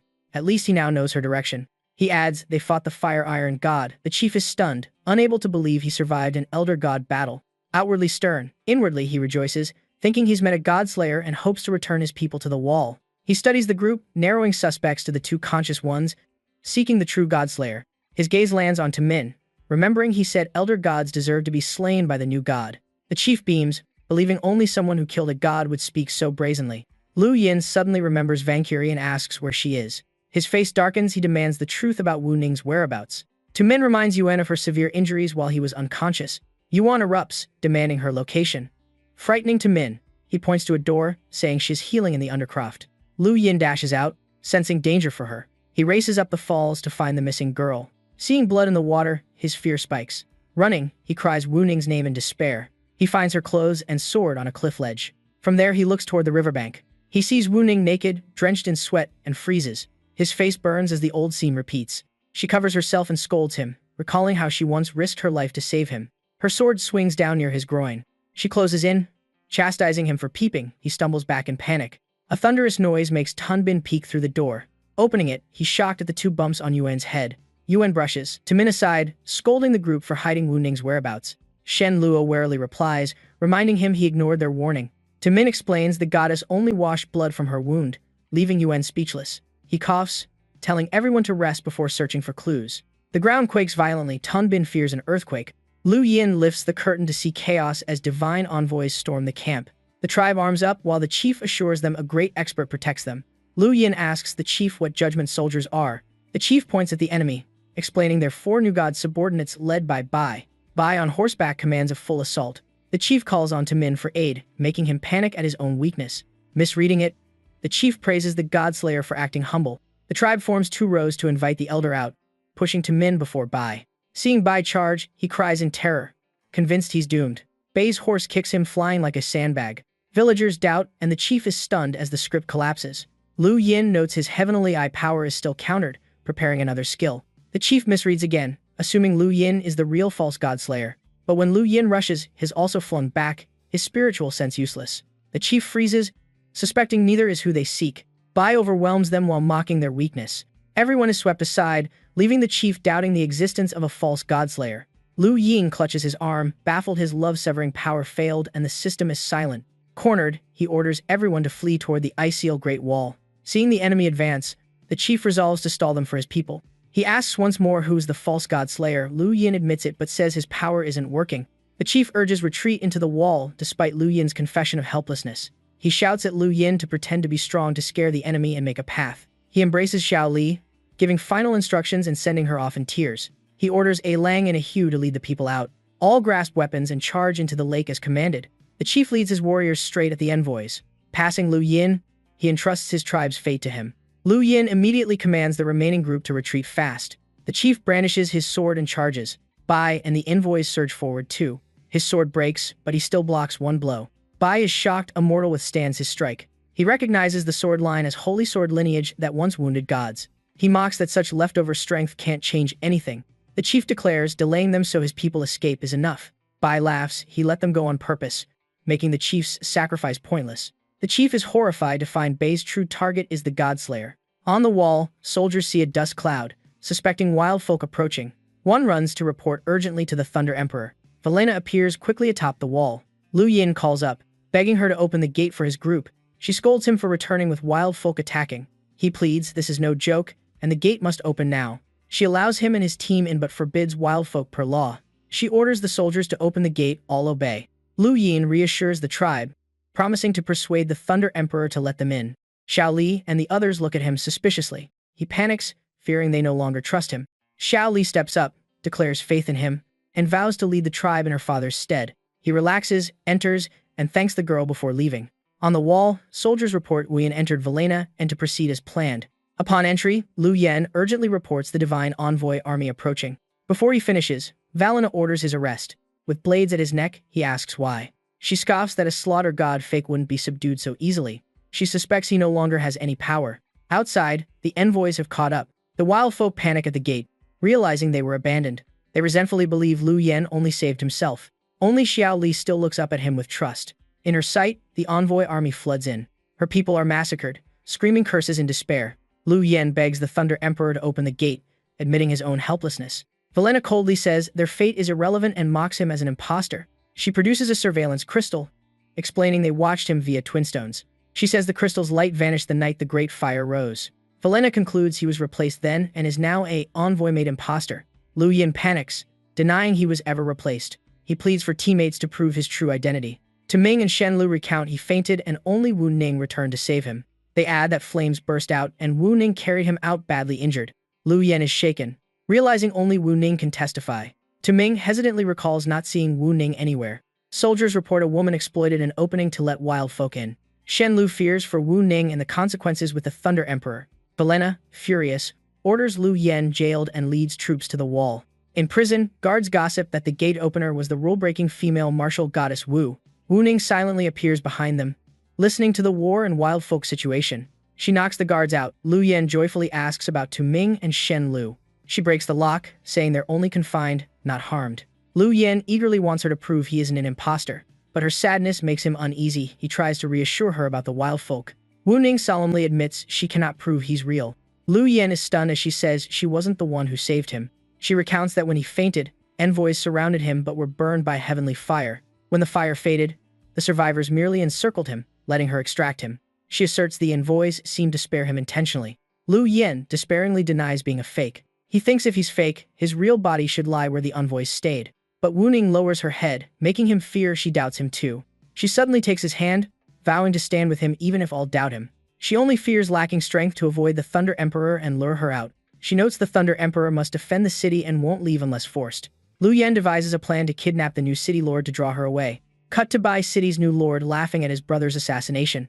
Ivan is pampered by two beauties, enjoying wine and flattery. He boasts of his luck, rising from exile to lordship with no rivals left. Before he can revel, Lu Yen appears, startling him. In the secret passage, Wu Ning asks how he knew the lord's manor had a hidden route. Beneath the manor lies a hidden tunnel leading outside.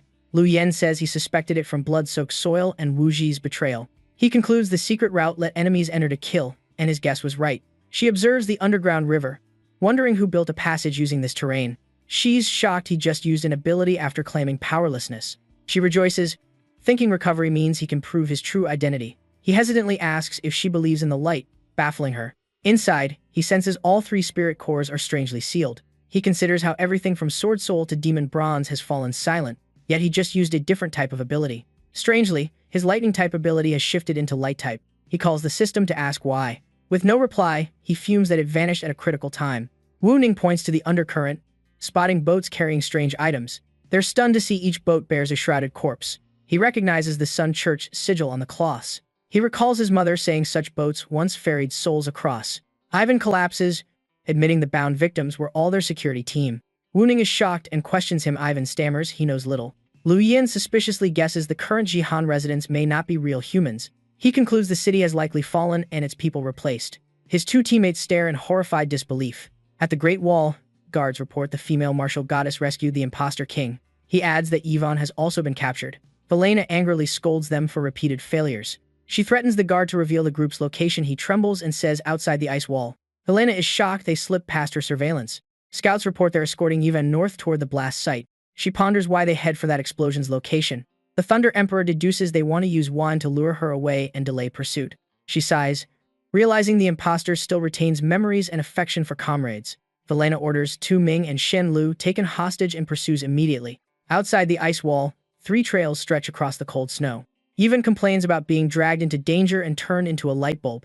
The protagonist jokes they're just giving him thrills, making him cry for mercy. The trio runs for a while and then stops. Wu Ning points ahead, saying they've reached the spot. Before them lies a mound of corpses where she once used Heavenly Fire Chaos to save Lu Yen. Lu Yen rushes to the bodies, telling her to stand guard while he searches. He believes if his corpse isn't here, he's in a fake. While tying Ivan, Wu Ning hears many footsteps approaching. She immediately draws her blade, ready to buy Lu Yen time. She declares she will block the Thunder Emperor at the entrance.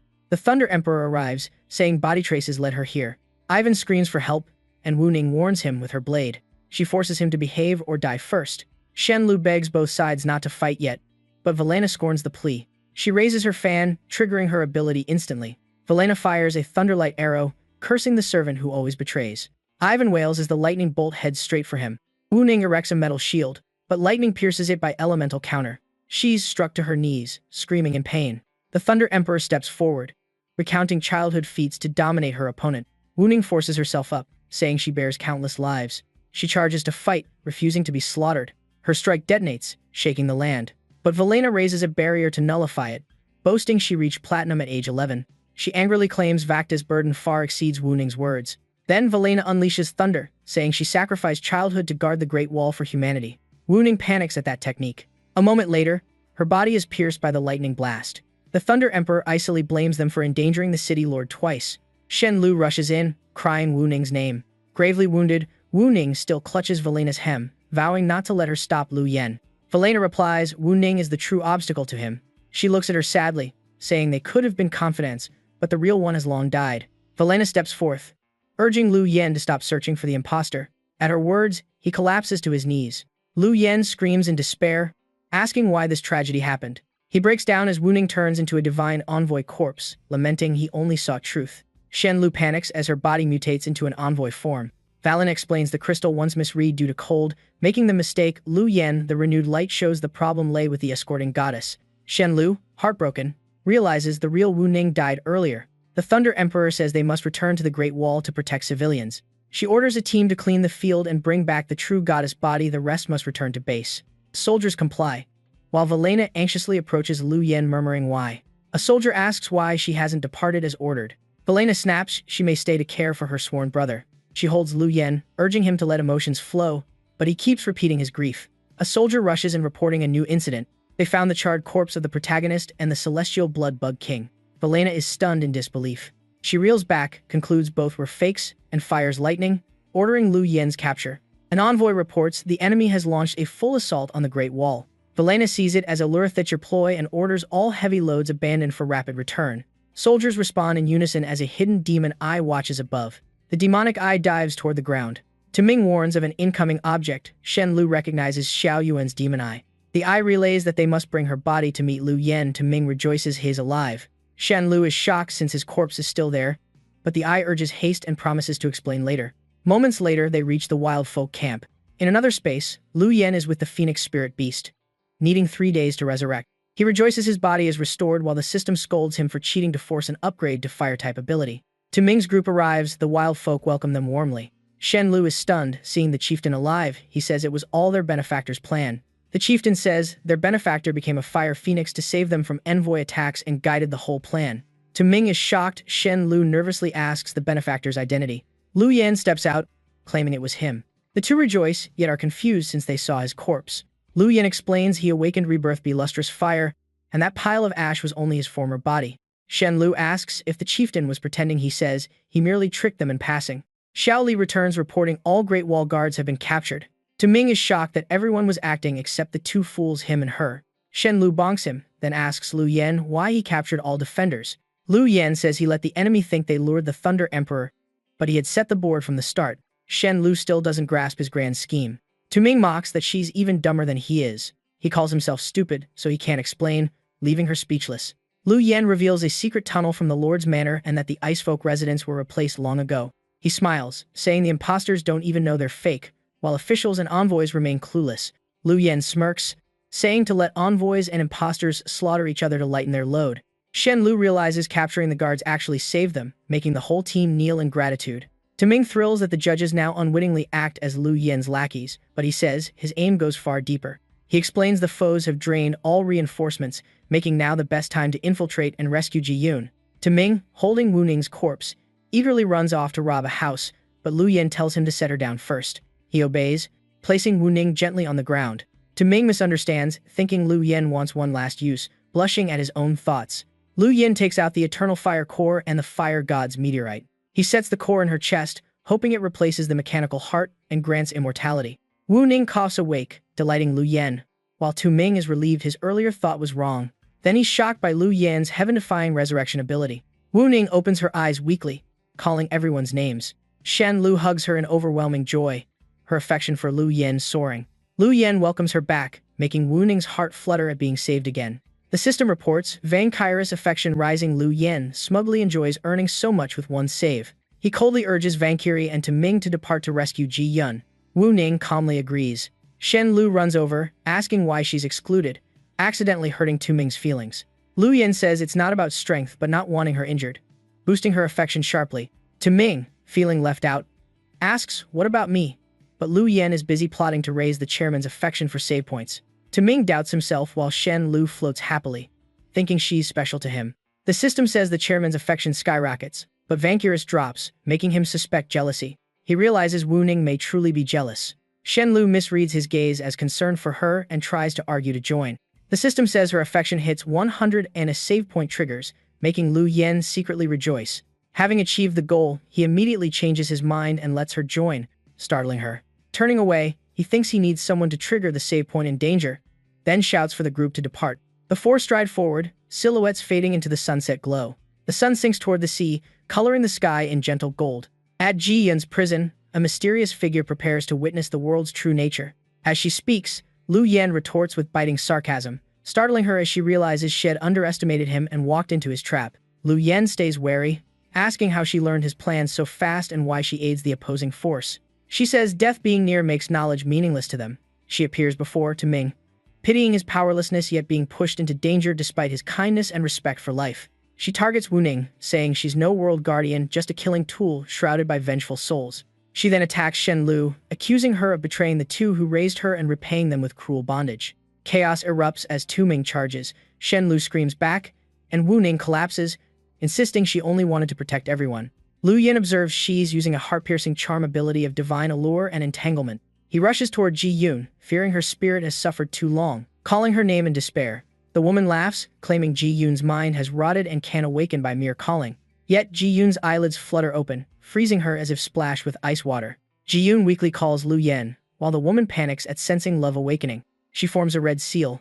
Intrigued by Ji Yun's deep feelings and eager to witness tragedy born from them, she presses close, sowing doubt about Ji Yun's one-sided love and accusing Lu Yan of neglect. But Ji Yun punches her brutally, declaring her feelings concern no one else. She scolds her for ambushing, possessing her body while she was unconscious, and spewing venom nonstop. Lu Yan watches, finding Ji-yoon even more attractive as she panics over ruining her sweet image. She awkwardly makes up dreamy excuses, leaving him helpless at her odd logic. The woman shrieks, threatening to seize Lu Yen's mind to kill Ji-yoon out of spite. She dives into his mind, dragging up abandonment trauma and questioning the worth of sacrifice. But Lu Yen cuts her off, pointing to the many overpowering soul aspects behind him and mocking her for tempting the wrong target. She screams in terror, unable to understand why so many fierce souls exist within him. Their despair and killing intent make her shudder, realizing his inner world far exceeds her tolerance. She panics, seeking escape before mental backlash shatters her spirit. But Lu Yen seizes her, trapping her entire divine form under overwhelming force. He and the purple-haired aspect descend, forcing her to converse at the deepest layer of his consciousness. She falls into a boundless void with no way to save herself. He watches coldly, not intending to help. A faint sound rises from below. Freezing ice engulfs her body instantly. Her shadow selves split in panic, leaving her stunned. Lu Yen seizes the moment, ramming straight into her core, giving her first taste of spiritual pain inside another's mindscape. One aspect beside him asks to finish her, but Lu Yen refuses, allowing her to withdraw. Suddenly, part of a consciousness dissolves, angering that aspect for losing vital intel. He mutters that all mental entities inside Lu Yen are lunatics who almost destroyed her divine mind. She crawls away, trembling, feeling her spiritual wound burning and tearing through her whole being. To Ming jolts awake in terror, while Chen Lu panically asks what he just experienced. He grumbles that his carelessness let his mind be overtaken. She kneels before Lu Yan, demanding why he released her. Was it because he thinks he's won and wants to toy with a god? Lu Yan calmly says he believes everyone errs, even gods, so he offered her an exit. She grows agitated, doubting his generosity, and asks if he fears she'll seek revenge again. He replies he cannot foresee the future, only knows she once led 3 clans against outer gods and thus deserves pardon. The system cuts in, mocking his sophistry and reporting that the favor of the love and beauty goddess Viola rises by 10. He freezes, surprised old god's favor can rise. Scolding the system for hiding it, it coolly answers he never asked. Viola, blushing, swats his hand, saying he shouldn't act like he knows everything. Rumors about her may be twisted, and some once exploited her then wiped out her allies. To Ming interjects that Viola's words aren't unreasonable, yet still defends her, believing she has her burdens. He cluelessly asks Lu Yan how he knew her true identity. Lu Yan says the favor notification proves the legend true. Viola is shocked he used her true name, suspecting his identity, while he blames the system for revealing it. She blushes even harder, unable to see through him and unconsciously growing fonder. He asks directly why she acted as before, but she rebuffs him, saying no mortal may interrogate a god. She ends haughtily, setting conditions and mentioning the solar church. He murmurs his assessment, surprised an ancient god acts as haughtily as a young maiden. Viola recounts how the church and the tower use humans as vessels to resurrect new gods by seizing the bodies of those reaching godlike level. To Ming argues new gods aren't necessarily threats. Thanks to them, humans gain abilities to fight monsters. If old gods once failed, how could the tide have turned otherwise? Viola suspects it is the light that invades, not the darkness. She explains the world began in darkness and light came later, and not every place with darkness needs light. Anger rising, she stresses old gods never needed new good abilities to fight, unlike now when humans have clearly weakened. To Ming adjusts his glasses, saying borrowed powers made humans lose their primal strength, and only a fully awakened non-ability user like him is truly strongest. Viola rebuts that the issue is he's too weak to awaken his real power. She says the new god's seal is decaying, and they must find the elf archmage's descendant to rebuild it. Thus she hid under many identities, including the Thunder Emperor. Then she points at To Ming, declaring he is the sole surviving heir. To Ming awkwardly points at himself, while Viola explains she once feigned cooperation with the judge to lure them away and give him a chance to reseal. Viola pushes To Ming aside, stressing he is not the one she means. She states gravely that without a volunteer to become the seal, the new gods will break free and annihilate the realm. To Ming frowns and calls sister-in-law, utterly confused. Lan Wan, Ning cuts in, asking to confirm that the Grand Dao Mage was truly an elf. She objects because Ji-yoon looks fully human, nothing like an elf-blooded being. Ji-yoon falls silent, then presses Long Wu-ning on why she still sides with her if she also likes Lu Yin. Long Wu-ning turns away, saying if she likes him, she must compete fairly, and she won't watch someone she cherishes walk to death. Words that quietly move Ji-yoon. Viola says she isn't lying. Ji-yoon indeed carries half-elf blood from a Grand Archmage who once joined with a human. She then tells Lu Yin to ask the dark spirit inside him to confirm. Lu Yin complies, and Xiao An affirms Viola is completely right, which is why it once chose to stay with Ji-yoon. Viola points at Ji-yoon, concluding that if she won't accept the sealing fate, the newborn god will burn all, even those she cherishes. Zhenlu jumps up to protect her student, saying forcing her onto a dead-end fate is too cruel.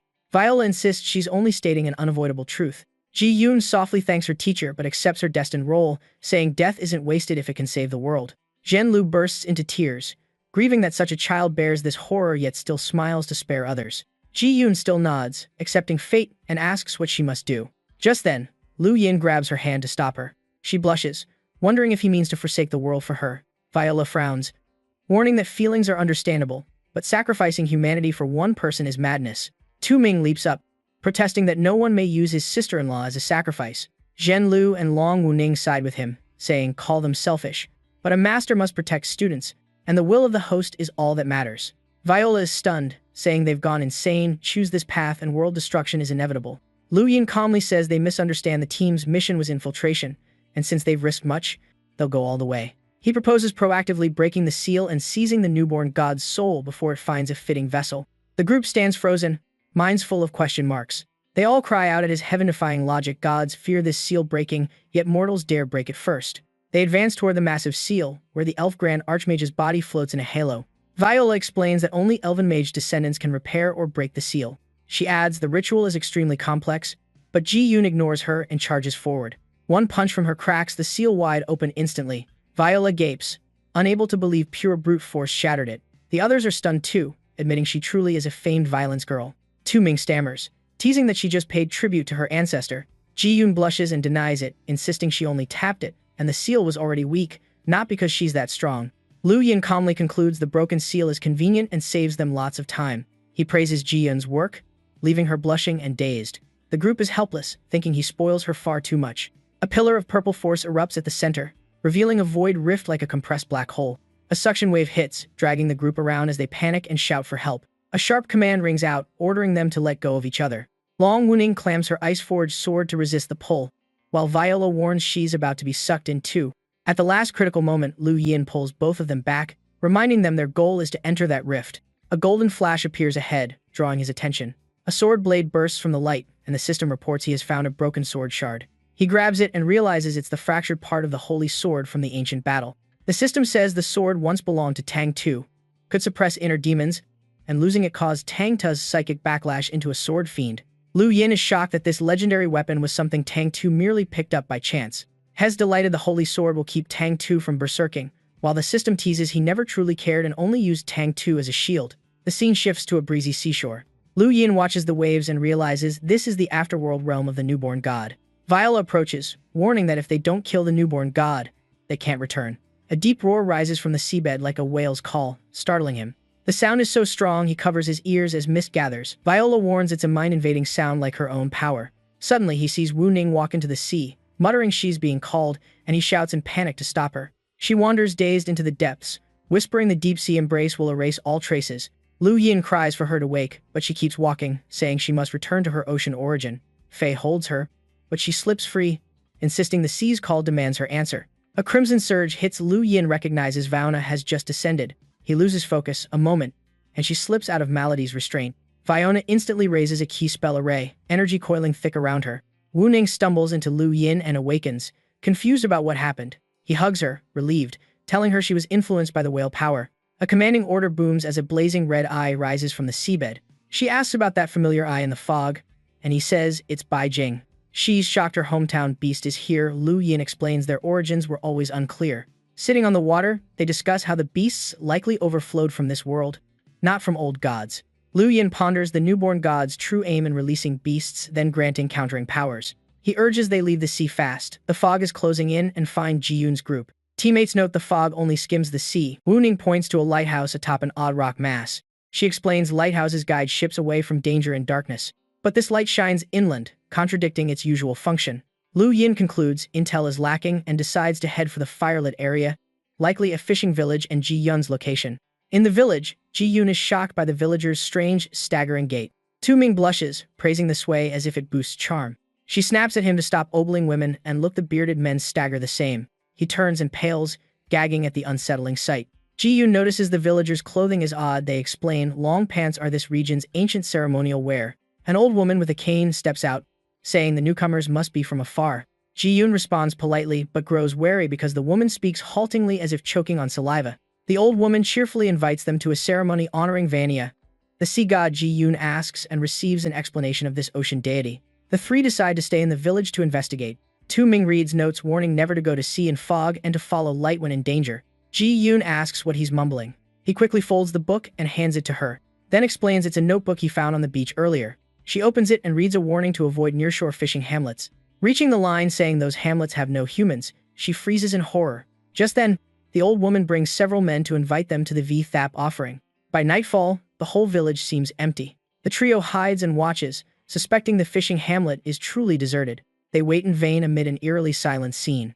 Viola says she sensed danger since entering, and a goddess intuition rarely errs. Lu Yin worries Wu Ning suddenly points to a newly lit flame. He orders the group to move and check it out. They find a huge bonfire blazing. The crimson flames rage as if to swallow space. 3 people are bound on the pyre, screaming that they've done no harm. The old woman says they're today's offerings. Her god likes plump outsiders, and no visitors meant the god abandoned them. Her face twists fanatically as she declares she finally has sacrifices to behold the god's visage. Tu Ming roars that it's a scam and the ritual exists only to burn them alive. Torchbearers advance, saying the fire is weak and must blaze hotter to please the god. Suddenly, an invisible force rushes in and snuffs the pyre. Wu Ning draws her sword, saying they arrived at the crucial moment. Lu Yin says to keep the fishermen alive for questioning about the newborn god. Tu Ming cheers their rescue. The old woman hears and insists more outsiders have come. The whole village goes mad with excitement, planning to offer all newcomers to the god. Viola warns the sea fog is rolling ashore. Villagers rip their pants, revealing fishtails, chanting that the sea god has returned to shield them.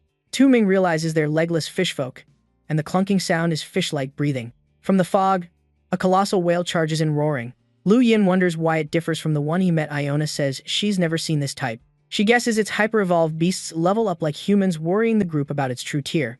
Ji Yoon and Zhen Lu are mind-corrupted. Echoing the sea's call, Tu Ming panics, shouting at them to wake. Lu Yin dons armor and charges the monster. He breaks their bonds and orders Wu Ning and Viola to cover the retreat with the remaining 3. Wu Ning asks why Tu Ming isn't affected. Viola says he hasn't awakened powers and warns powers are the newborn god's trap. She watches Lu Yin, puzzled why he alone is immune to the beast's roar. Lu Yin approaches the beast, thanking the Holy Sword Shard for mind immunity and demon suppression, declaring he's slain a similar one before. The old woman cackles that the whale is merely a pet. The true god is so sublime it shames all who see it. Lu Yin retorts she's never met a god, then swings a fist at the red object she's clutching to test her intent.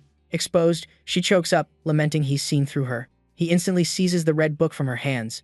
Opening it, he's stunned to see his father's handwriting.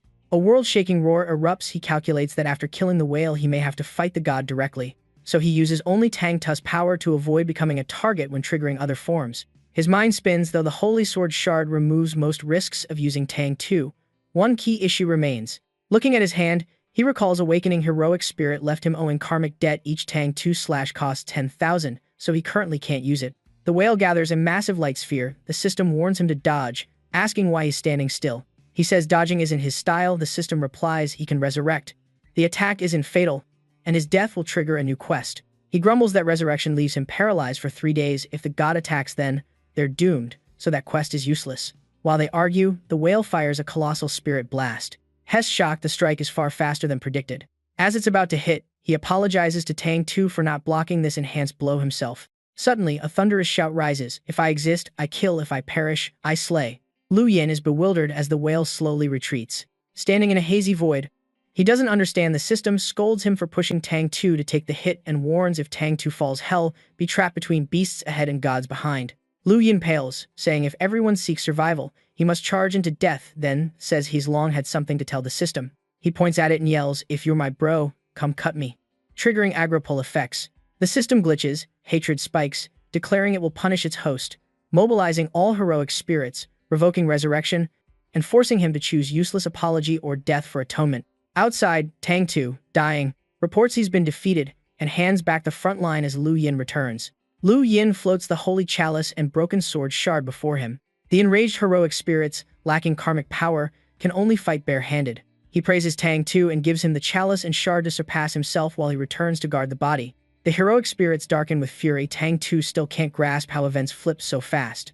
Lu Yin lies amid rubble, aching as he realizes Tang Tu took a devastating hit. He forces himself upright, urging Tang Tu to hurry because he's about to collapse. Suddenly, his body enters dragon form, granting a 3-minute power spike and 1-day recovery. In the dark, fishfolk relentlessly chase Tu Ming and Long Wuxiang, viewing them as offerings. Tu Ming runs asking why Vauna, a former god, is fleeing, she says. She excels in manipulation, not combat. Vauna carries Zhen Lu, explaining the fishfolk spread power evenly, leaving no strong target for quick mind takeover. Long Wuning, carrying Ji Yun, is weakened from resisting the whale's call and nearly drained. Tu Ming panics more, wondering why everyone is exhausted at the critical moment. He recalls the notebook's warning: when danger comes at night, run toward the light. Spotting a distant glow, the lighthouse, he shouts for everyone to head there. As he sprints, he brags he's always the savior in crises. With Lu Yin, a massive barrier closes tight around the battlefield. His dragon form keeps hammering the whale. Standing on its back, he boasts his anti-beast advantage, downing both its enhanced form and some elves, earning 10,000 karmic points. He exhales in relief. Tang two-timed his assist perfectly, turning the tide. The system grumbles that he tricked it with a chain of lies, calling him shameless and threatening to sever ties. It triggers a skill immunity layer he ignores, focusing only on the light-guided line in the notebook. The next line warns, do not approach the lighthouse, it is a prison I built for it. Lu Yan turns pale, realizing he was cleanly deceived. He grasps that the inland-reaching light was a sign for escape, not for guiding ships. Remembering the notebook falling from Tu Min, he panics that the man may have mistaken the light for a real lighthouse. While he is thinking, Tu Min's group has already rushed into the tower, bragging they read it from an account. A golden halo appears above Tu Min, indeed the account of the thief Lu Min. The golden deity sneers, saying fishermen treat that place as forbidden and never approach. Tu Min proudly praises himself, unaware the great elder is sending them into danger. Viola warns that spirit is the newborn god they have been hunting. Tu Min is stunned. The spirit says thanks to them, he sealed in the tower finally saw light again after 3 days. Lu Yan is at the shore when the moon suddenly turns blue. A staggering old silhouette approaches from the sea. It is Viola, wounded, urgently telling him to run. He asks what happened and where Ji Yun and the others are. She says the god soul escaped and flew to intercept him, realizing a thief guided mortals and an old god down here. The divine image charges to strike, even calling him Lu Min as a blessing to survive. Holding Viola, he is shocked. The name matches his father's. Does the god know his father? The system detects the 12 shadow gods' love vector and issues pessimistic options, even declaring it will abandon him. Lu Yan's gaze chills as he curses the system for being useless and only predicting death. The divine shade freezes, noting his age and suspecting he is Lu Min's descendant. He confirms the foe is the newborn god. It scorns that claim, calling itself nobler than the lower realm yet far inferior to its true body, merely a discarded projection. He asks what it actually is and how it knows his father. It laughs, wanting to speak but purposely stalling. Mid-sentence, it attacks with the purple boundary sword soul, cutting off any explanation. Lu Yan checks his karmic balance, over 70,000 left after repayment, barely enough to endure. Love Vector unleashes the 3 invisible sword strikes, using a 12 o'clock metaphor to hint at its avatar nature. It fights while declaring its godlord is the time god, who owns 12 shadows, of which it is only one. Lu Yan recalls the old gods once sealed the newborn god. Yet one avatar loveth escaped and now keeps striking him with 3 immortal ruined swords. A pale blue halo appears, the 12 avatars, called shadow gods, each differ yet are mistaken by mortals as holy bodies. In the past war, his father Lu Min was first to step into the sacred realm and seized all relics to preserve time power. The mad avatar laughs, praising his endurance, demanding the time crystal on his cord, promising mercy and discipleship if he returns the stolen gem. He rejects the offer, calling it deceit. The system predicted death, so he can't trust it and activates his celestial crown. Luofede Loveth rages at the rebuttal, laughing wildly and roaring in fury. It churns the sea, insulting him as the son of a thief and proclaiming he is heading toward disgrace. He opens his second-tier eye art, seeing the angrier it grows, the easier it is to manipulate, and prepares to counter. He wonders if unleashing full power will make it think he's fighting a deathmatch. Suddenly, a streak of golden light shoots at extreme speed toward the lighthouse. The windrending beam leaves Luofede momentarily frozen and numb. Lu Yan dashes straight to the lighthouse, choosing retreat since he has gathered enough intel and won't waste strength on a doomed fight. Reaching the trapped zone, he pants in exhaustion. Zhu Min and Ye Ji cheer, thinking he came to rescue them and had already won.